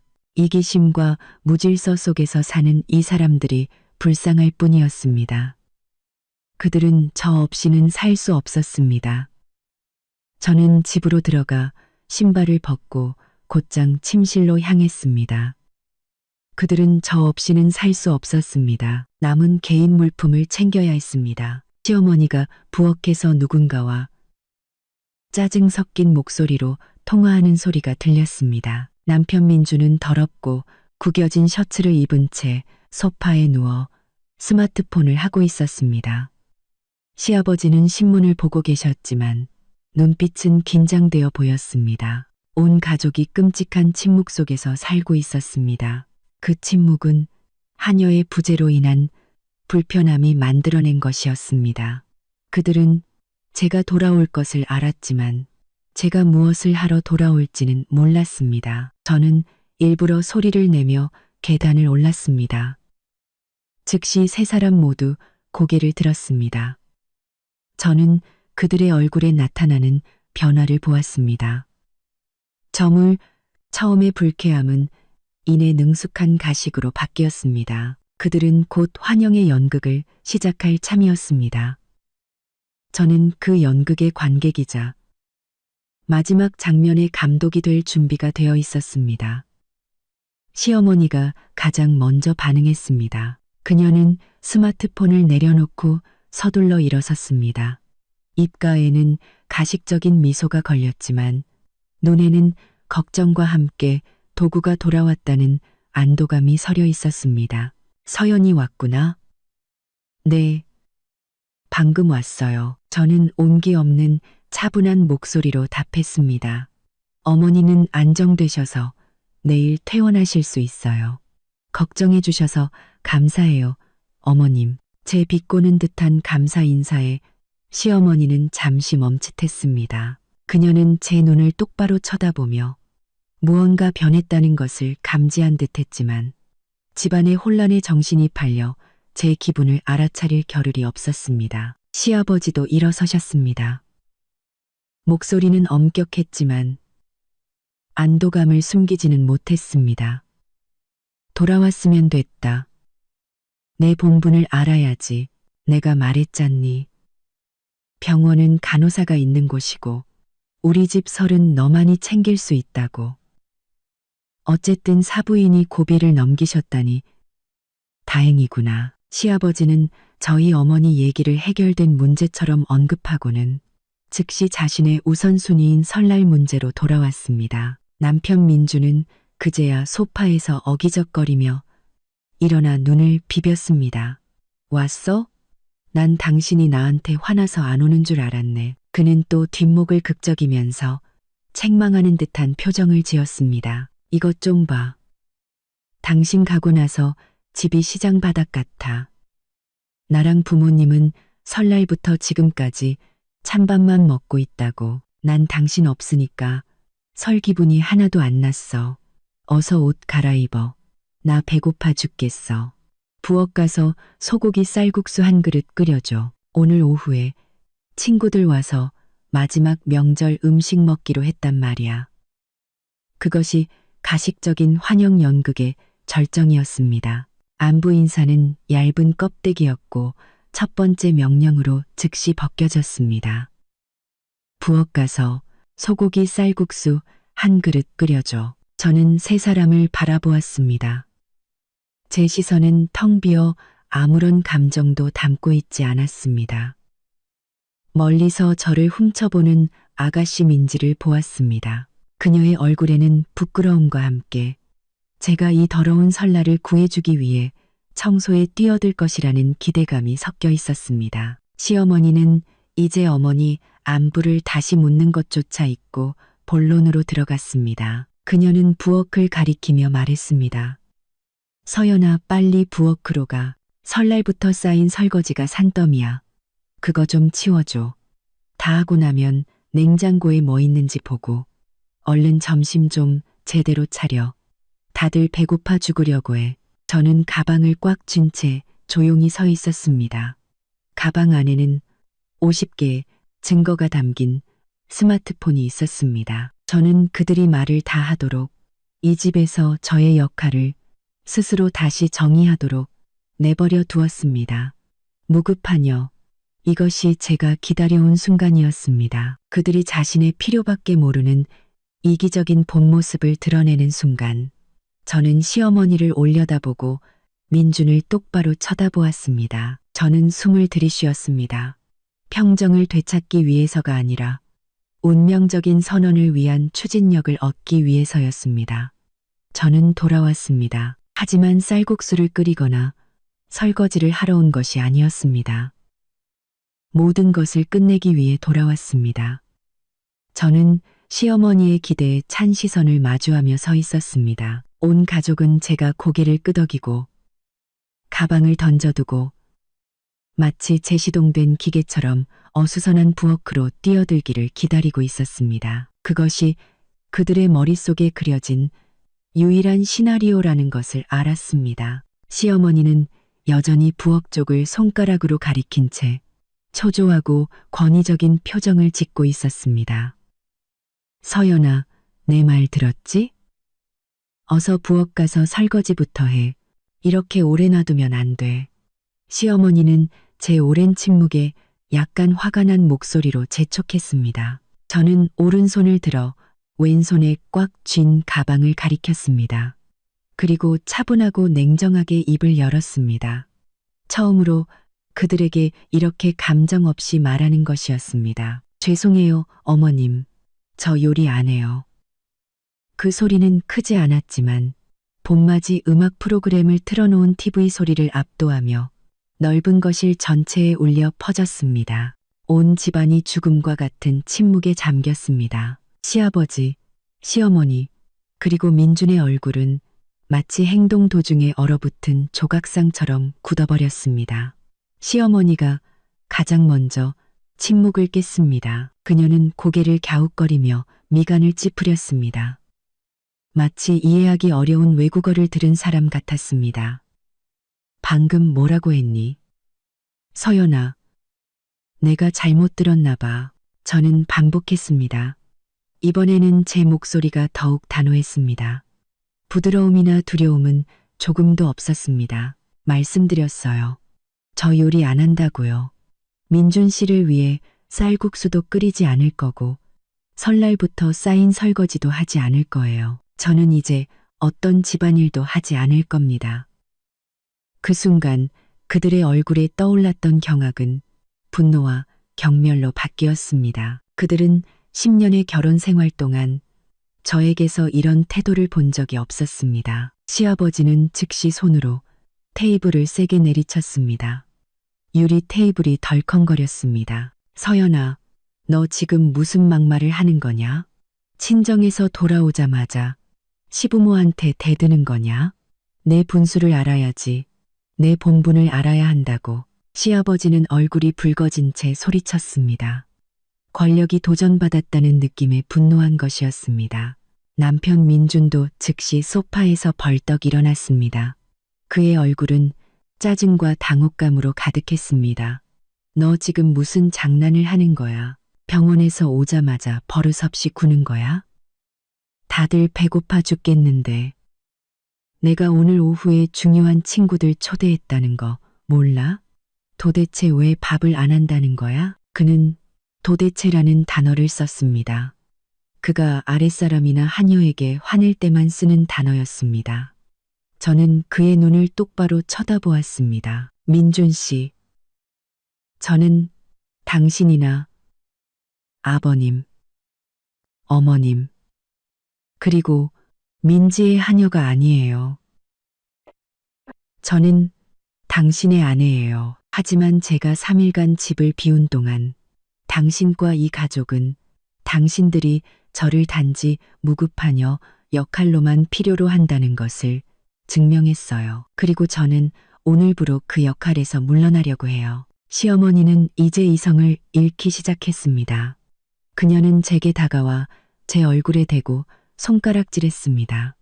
손이 부들부들 떨렸습니다. 박서연, 네가 감히 시어미한테 그렇게 말해?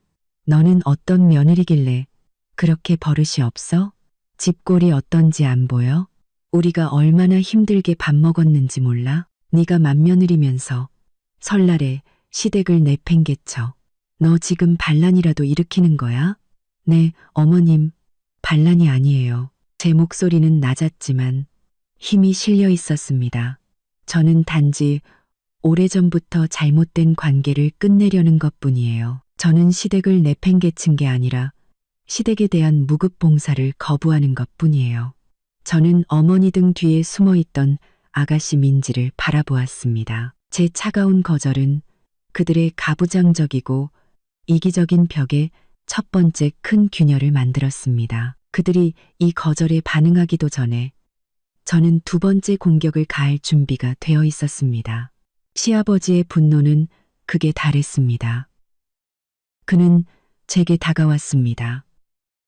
그의 얼굴에는 평소의 위압감이 가득했습니다.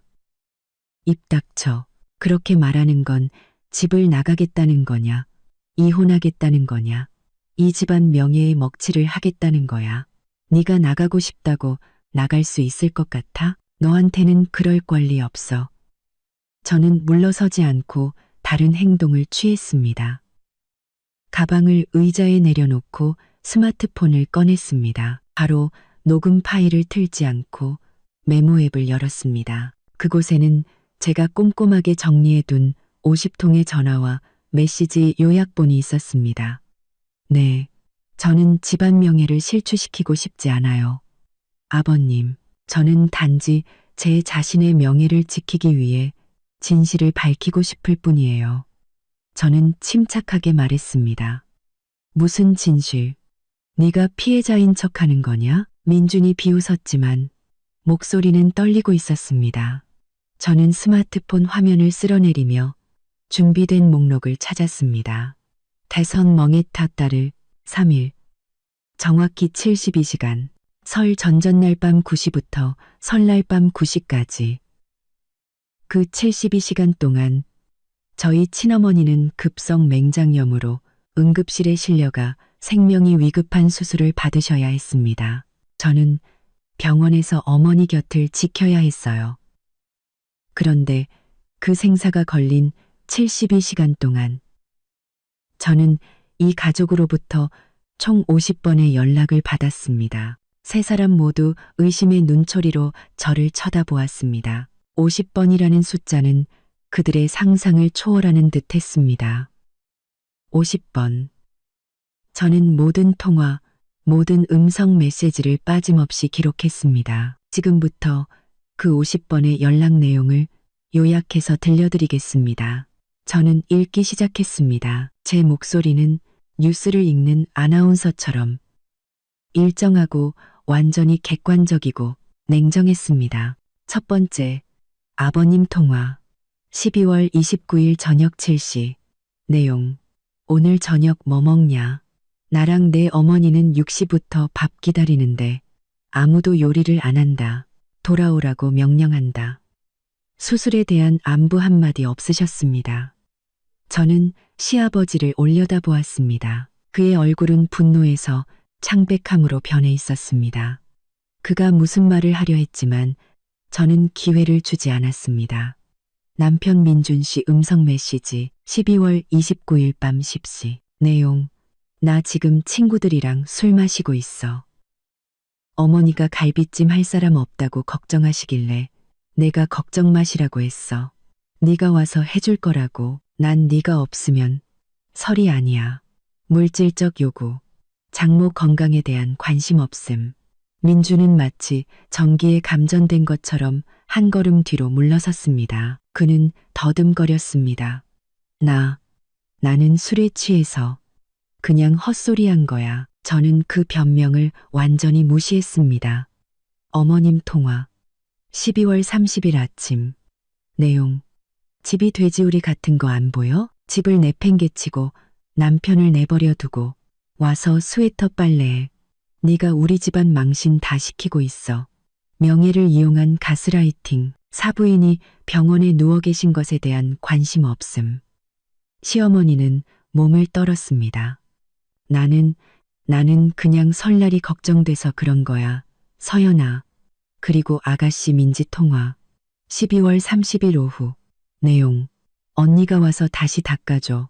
설날인데 집이 이렇게 더러운 거 싫단 말이야. 세탁기에서 자꾸 이상한 소리가 나. 언니가 와서 고쳐줘. 기계 수리와 빨래를 위해 귀가 요구. 저는 반복해서 읽었습니다. 읽을 때마다 대조적인 상황을 강조했습니다. 소리치거나 울 필요가 없었습니다. 그 72시간 동안에 그들의 가장 평범한 말들이 가장 날카로운 칼날이 되었습니다. 저는 스마트폰을 덮고 점점 하얗게 질려가는 새 얼굴을 똑바로 쳐다보았습니다.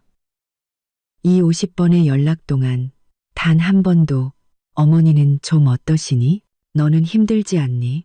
사부인은 괜찮으시니? 라고 물어보신 분이 없었습니다.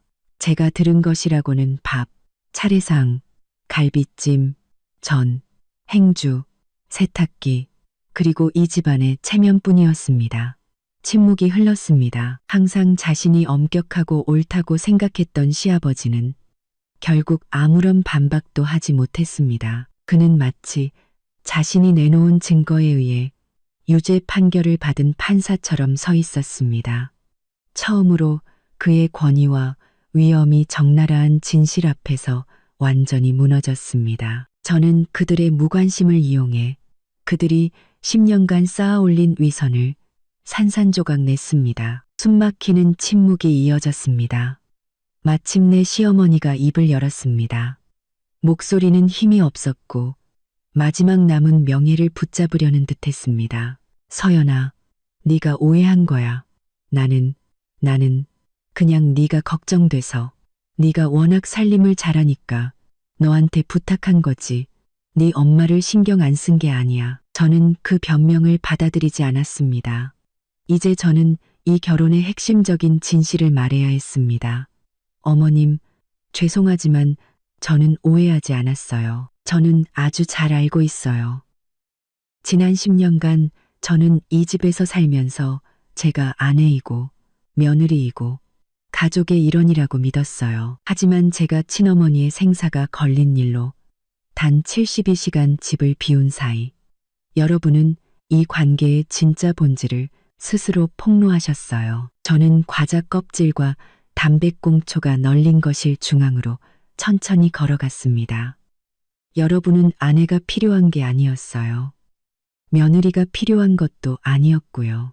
여러분은 무급 가사 도우미가 필요했던 거예요.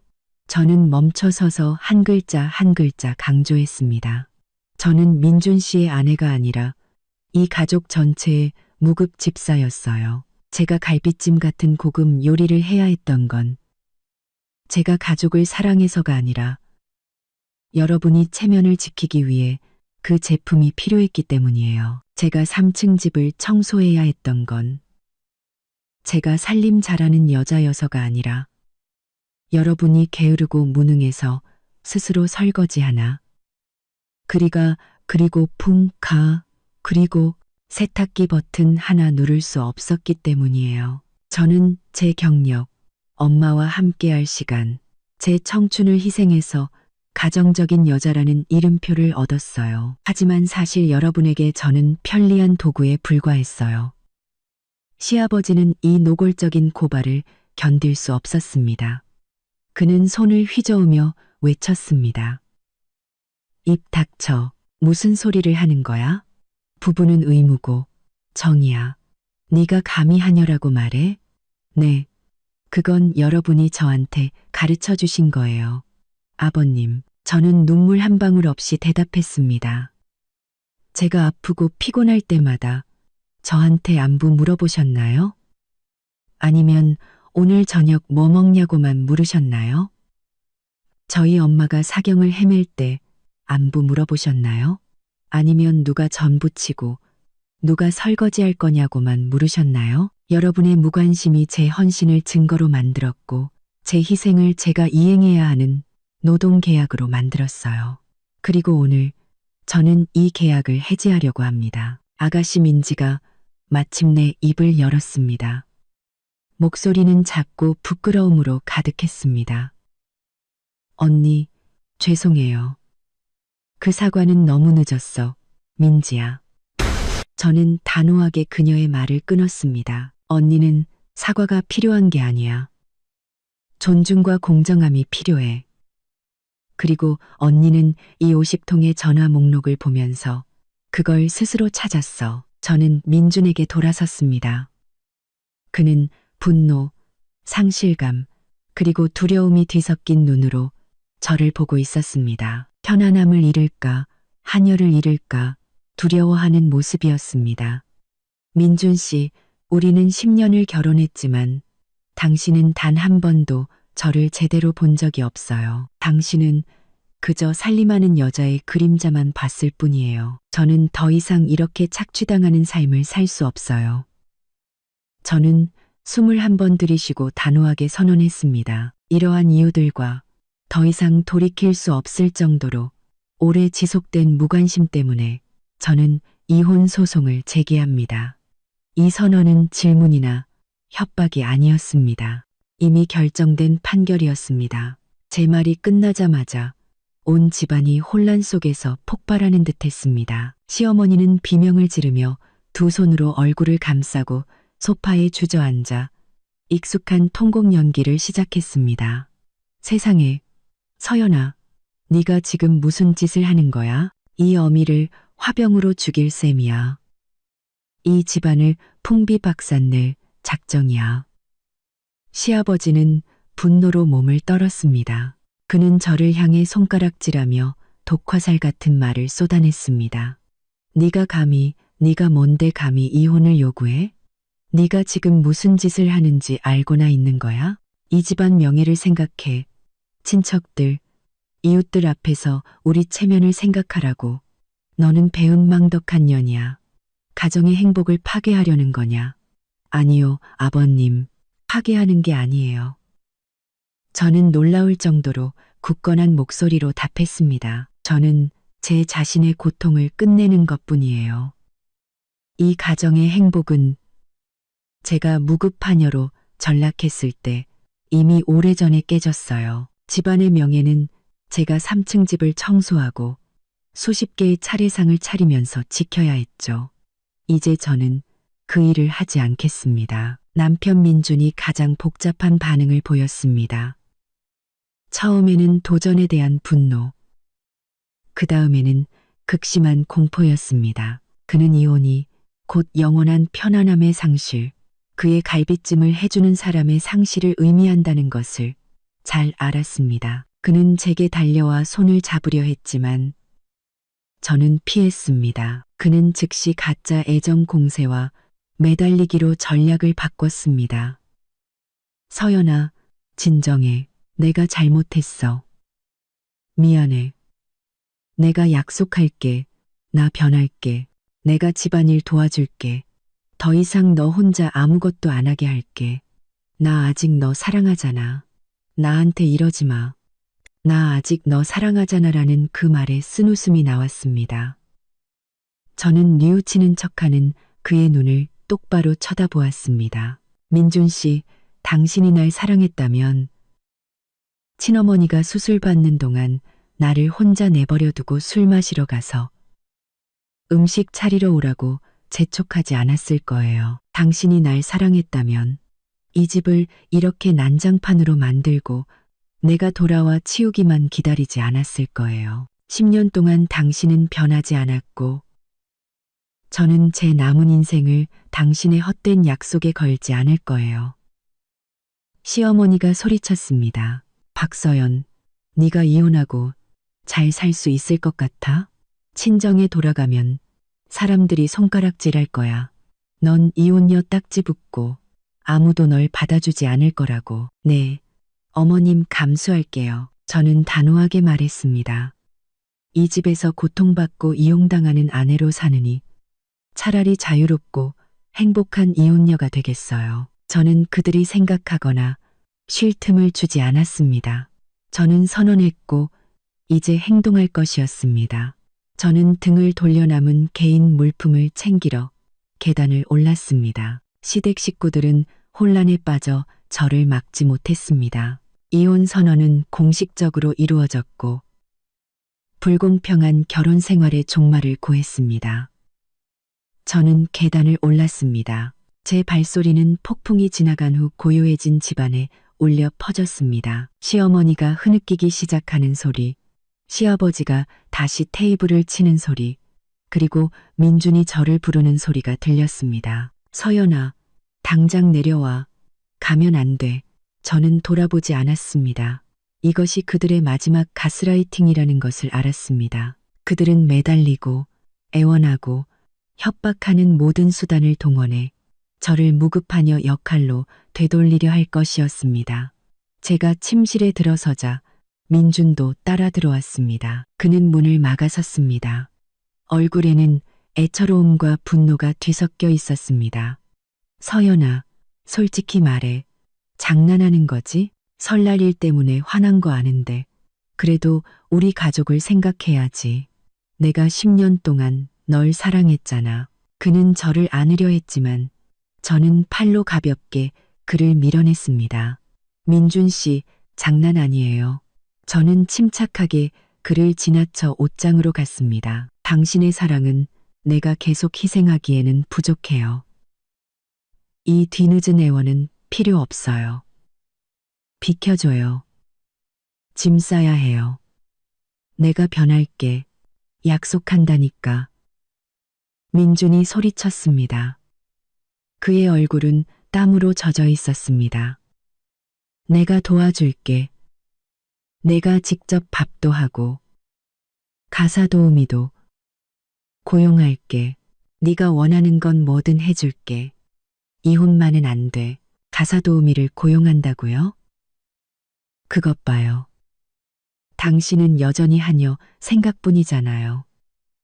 저는 실망 가득한 눈으로 그를 보았습니다. 당신은 여전히 하녀 생각뿐이잖아요. 당신은 재망 가득한 눈으로 그를 보았습니다. 당신이 정말 날 아내로 존중했다면 가사 도우미를 고용할 필요가 없었을 거예요. 오래전에 스스로 그 일들을 했을 테니까요. 저는 저를 위해 가사 도우미를 고용하는 남편이 필요한 게 아니에요. 짐을 나눠질 줄 아는 남편이 필요해요. 그리고 당신은 그런 사람이 아니에요. 아래층에서는 시아버지가 명예를 이용한 협박을 시작했습니다. 그가 누군가에게 전화하는 소리가 들렸습니다. 목소리는 크고 극적이었습니다. 여보게, 나 영철일세. 자네 그거 아나? 우리 서연이가 난리를 피우고 있어. 감히 이혼을 하겠다지 뭔가. 우리 민준이가 쟤 때문에 아주 죽을 지경이야. 자네가 와서 쟤한테 한마디 좀 해주게. 집안 명예를 생각해야지. 이런 천벌 받을 짓을 하면 안 된다고 말이야. 저는 시아버지가 여론을 이용해 친척과 친구들을 동원하여 저에게 압력을 가하려 한다는 것을 알았습니다. 하지만 그 말들은 더 이상 저를 두렵게 하지 못했습니다. 저는 이미 이 모든 것에 대비가 되어 있었습니다. 저는 아래층의 소음을 완전히 무시했습니다.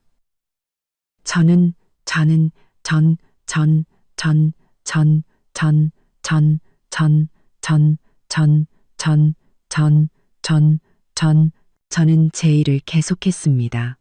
개인 옷을 개고 업무 자료를 챙기고 가장 중요한 재정 관련 서류들을 챙겼습니다. 공동재산은 아무것도 가져가지 않았습니다. 오직 결혼 전에 제 것이었던 것들만 챙겼습니다. 민지도 방으로 올라왔습니다. 그녀는 겁에 질린 표정으로 제 팔을 붙잡았습니다. 언니, 가지 마세요. 제가 잘못했어요. 아빠랑 엄마, 제가 설득할게요. 언니 가지 마세요. 언니 없으면 이 집은 못 살아요. 민지야, 이제 스스로 사는 법을 배워. 너랑 오빠 둘 다 어른이잖아. 더 이상 언니한테 의지하지 마. 저는 민지에게 부드럽게 말했습니다. 저는 그녀를 탓하지 않았습니다. 그녀는 그저 과잉 보호와 이기심의 산물일 뿐이었습니다. 제가 작은 캐리어를 끌고 계단을 내려왔을 때 시부모님과 민준이 아래에서 기다리고 있었습니다. 시어머니는 여전히 울고 있었고 시아버지는 마지막 위엄을 지키려는 듯 꼿꼿이 서 있었습니다. 서연아, 네가 가면 그 결과를 생각해야 할 거다. 넌 편하게 살지 못할 거야. 이 집안이 널 가만두지 않을 거라고 시아버지가 협박하듯 으르렁거렸습니다. 저는 마지막 계단에 서서 한 사람 한 사람을 똑바로 쳐다보았습니다. 네, 아버님, 어머님, 저 아주 신중하게 생각했어요. 부디 저를 평화롭게 가게 해주세요. 모든 것은 법에 따라 해결되도록 하죠. 저는 더 이상 아무 말도 하지 않았습니다. 곧장 문으로 가서 문을 열고 밖으로 나갔습니다. 민준이 쫓아오려 했지만 저는 단호하게 문을 닫았습니다. 제 이름을 부르며 문을 두드리는 민준의 소리와 시어머니의 통곡 소리가 등 뒤에서 울려 퍼졌습니다. 저는 익숙한 길을 걸었습니다. 아직 꽃잎이 흩날리는 길 위를 저는 뒤돌아보지 않았습니다. 이제 저는 더 이상 아내나 며느리가 아니었습니다. 저는 스스로의 자유를 되찾은 박서연이었습니다. 앞으로의 법적 싸움이 험난할 것을 알았지만 저는 승리하기 위한 충분한 무기와 결단력을 갖추고 있었습니다. 그 집을 떠나자 천근만근의 짐을 벗어던진 기분이었습니다. 자유의 공기가 저를 감쌌습니다. 하지만 이것이 시작에 불과하다는 것을 알았습니다. 연휴가 끝난 아침, 저는 이 변호사와 약속이 있었습니다. 그녀는 날카롭고 결혼 생활에 대한 냉철하지만 깊은 통찰력을 가진 여성이었습니다. 우리는 그녀의 사무실에서 만났습니다. 저는 제 모든 서류, 즉 일방적인 이혼 소장, 개인 재정 기록, 그리고 가장 중요한 상세한 표로 정리된 50가지 무심한 요구 목록을 제출했습니다. 이 변호사는 제가 제공한 자료를 한 장 한 장 넘겼습니다. 그녀의 눈빛은 점점 놀라움으로 그리고 이내 감탄으로 변했습니다. 서연 씨, 솔직히 말씀드리면 이건 정말 강력한 증거 자료입니다. 그녀는 서류를 테이블에 내려놓으며 말했습니다. 보통 정신적 학대는 증명하기가 매우 어렵습니다. 하지만 서연 씨의 경우는 너무나 명백하네요. 친어머니의 생사가 걸린 72시간 동안 그들이 계속해서 집안일을 하러 오라고 재촉하고 안부는 한마디도 없이 갈비찜, 설거지, 세탁기 수리만 요구한 것은 당신의 결혼 생활을 불법적인 노동 착취 관계로 변질시킨 겁니다. 우리는 단순히 감정적인 파탄에만 초점을 맞추지 않을 겁니다. 민법 제840조에 규정된 배우자로부터 심히 부당한 대우를 받았을 때에 해당하는 정신적 학대와 부양 의무 불이행에 집중할 겁니다. 이 녹음 파일들은 민준 씨와 그 가족이 도덕적으로, 인격적으로 서연 씨를 심각하게 침해했으며 하녀와 다름없이 취급했다는 것을 법원에 증명할 겁니다. 이 요소는 우리가 재산 분할에서 절대적으로 승리하고 특히 위자료를 받아내는데 큰 도움이 될 겁니다. 저와 이 변호사는 그날 아침 모든 것을 다시 검토했습니다. 그녀는 시댁에서 앞으로 사용할 가스라이팅 수법에 대처하는 방법을 알려주었습니다. 그녀는 그들이 이혼을 받아들이지 않고 제가 설날에 가족을 버린 무책임한 아내라는 이미지를 만들어내려 할 것이라고 예측했습니다. 그들은 집안의 명예, 부모의 희생 같은 감성적인 카드를 사용해 상황을 뒤집으려 할 겁니다. 이 변호사가 경고했습니다. 하지만 오늘처럼 평정심을 유지하세요. 오직 진실과 증거만 믿으세요. 민준 씨가 소송을 질질 끌어서 당신을 지치게 만들 수도 있으니 마음의 준비를 하셔야 합니다. 정말로 이혼 소장이 법원에 제출되자마자 시댁의 반격이 시작되었습니다. 민준은 저에게 전화를 걸었습니다. 목소리는 더 이상 애원이 아니라 협박으로 바뀌어 있었습니다. 네가 감히 이혼 소장을 내? 네가 그렇게 쉽게 벗어날 수 있을 것 같아?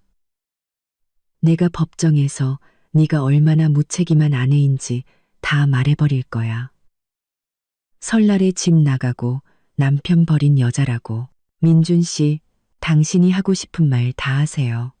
저는 그의 말을 멈칫하게 할 정도로 차분하게 대답했습니다. 저는 이미 변호사를 선임했어요. 이제부터 모든 것은 법대로 해결해요.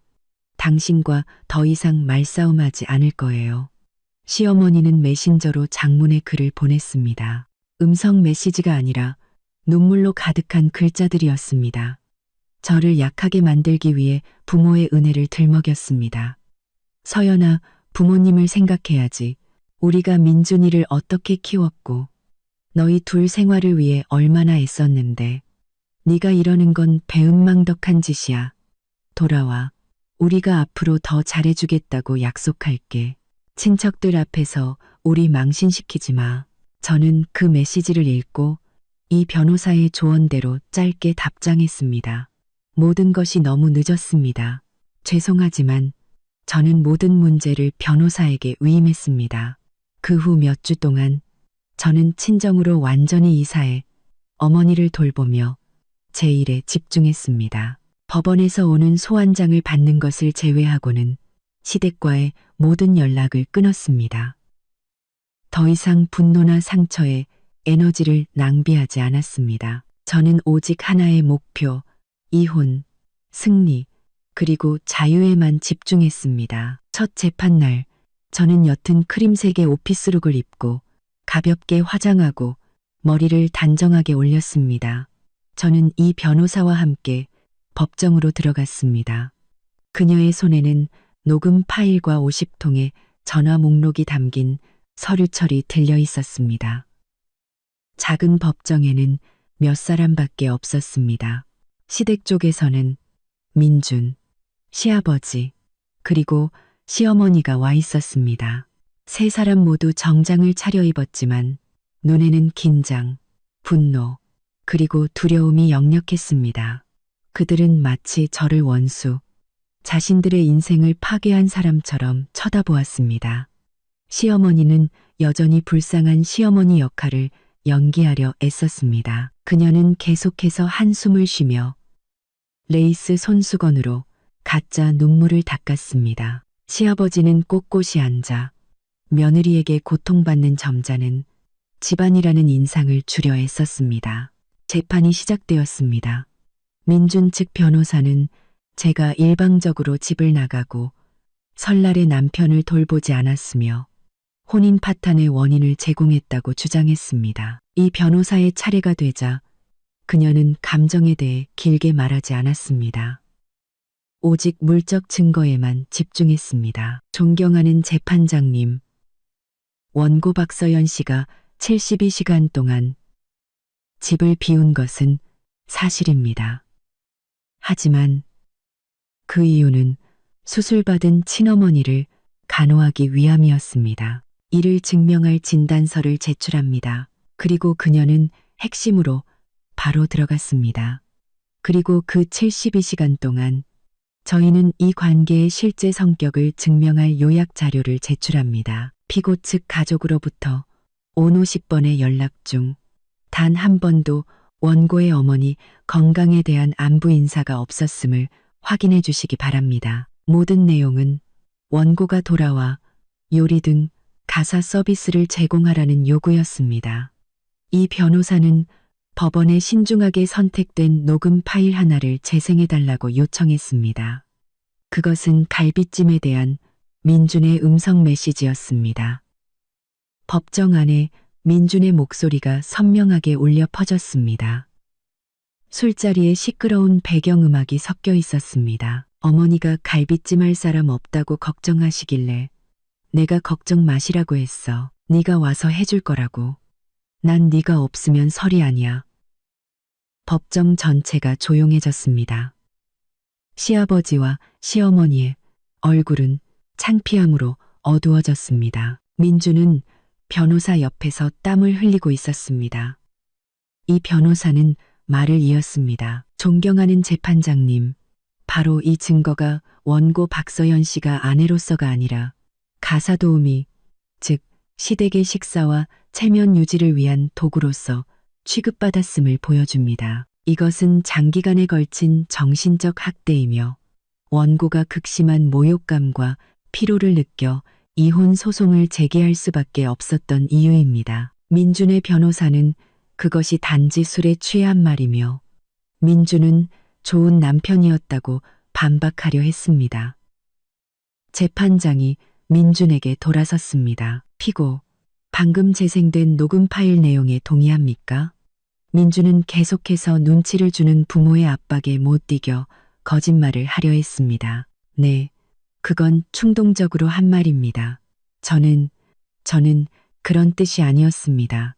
재판장은 고개를 끄덕이고 단순하지만 민준에게는 치명적인 질문을 던졌습니다. 피고는 3일 동안 아내가 수술받은 장모를 간호하느라 집을 비웠는데 왜 스스로 식사를 준비하거나 빨래를 하지 않고 계속해서 아내에게 돌아오라고 재촉했습니까?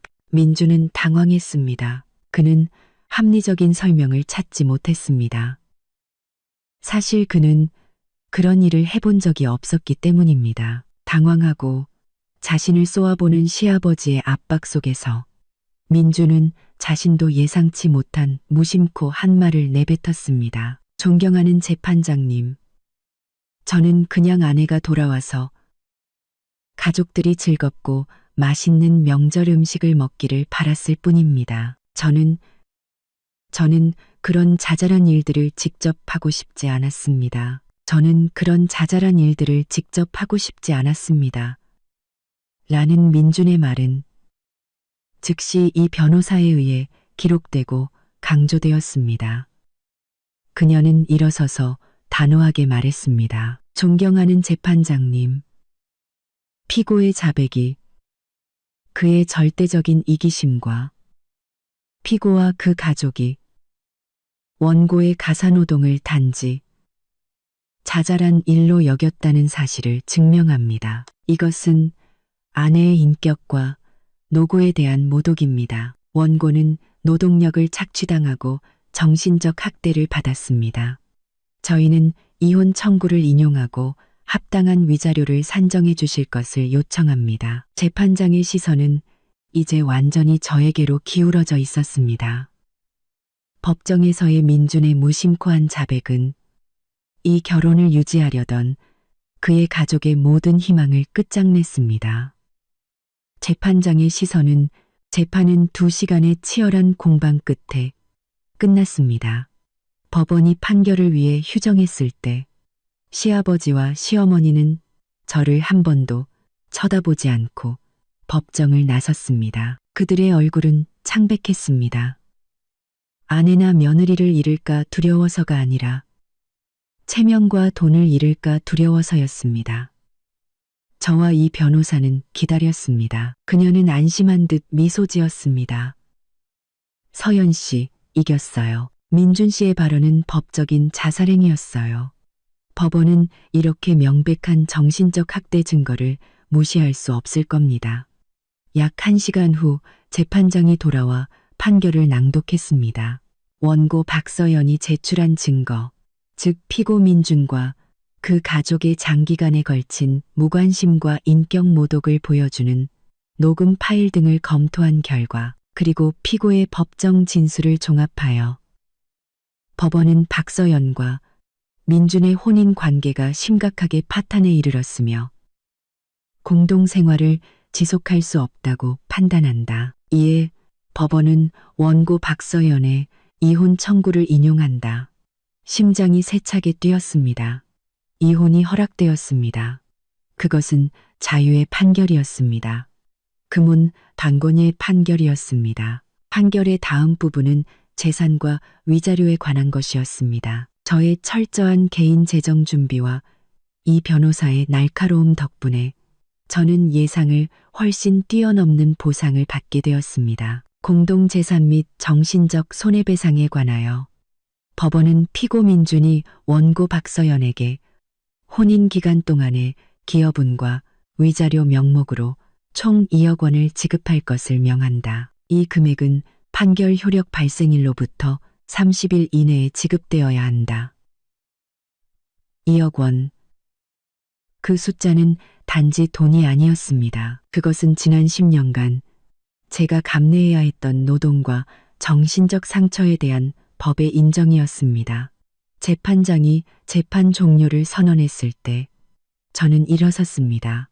재판장이 재판 종료를 선언했을 때 제 두 다리가 그 어느 때보다 단단하게 느껴졌습니다. 저는 민준 쪽을 보았습니다. 그는 멍하니 앉아 있었고 시아버지는 그의 어깨를 화난 듯이 치고 있었습니다. 그들은 두려워하고 있었습니다. 제가 아니라 그들이 심은 이기심의 결과를 두려워하고 있었습니다. 저는 민준이나 그의 부모님에게 더 이상 아무 말도 하지 않고 법정을 떠났습니다.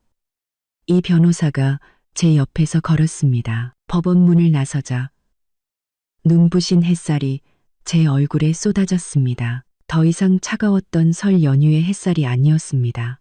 새로운 날, 새로운 인생의 햇살이었습니다. 저는 맑은 공기를 들이마셨습니다. 어깨 위에 모든 짐이 사라진 기분이었습니다.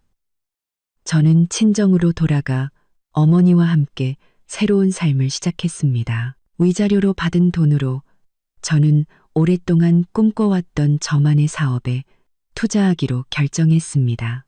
더 이상 밥을 짓거나 집을 청소하기 위해 프로젝트를 취소할 필요가 없었습니다. 저는 작지만 아늑한 아파트를 얻어 창의적인 작업 공간을 꾸몄습니다. 옛 친구들을 다시 만나고 잊고 있던 취미를 되찾으며 독립적이고 자율적이며 가치 있는 여성인 나 자신을 되찾았습니다.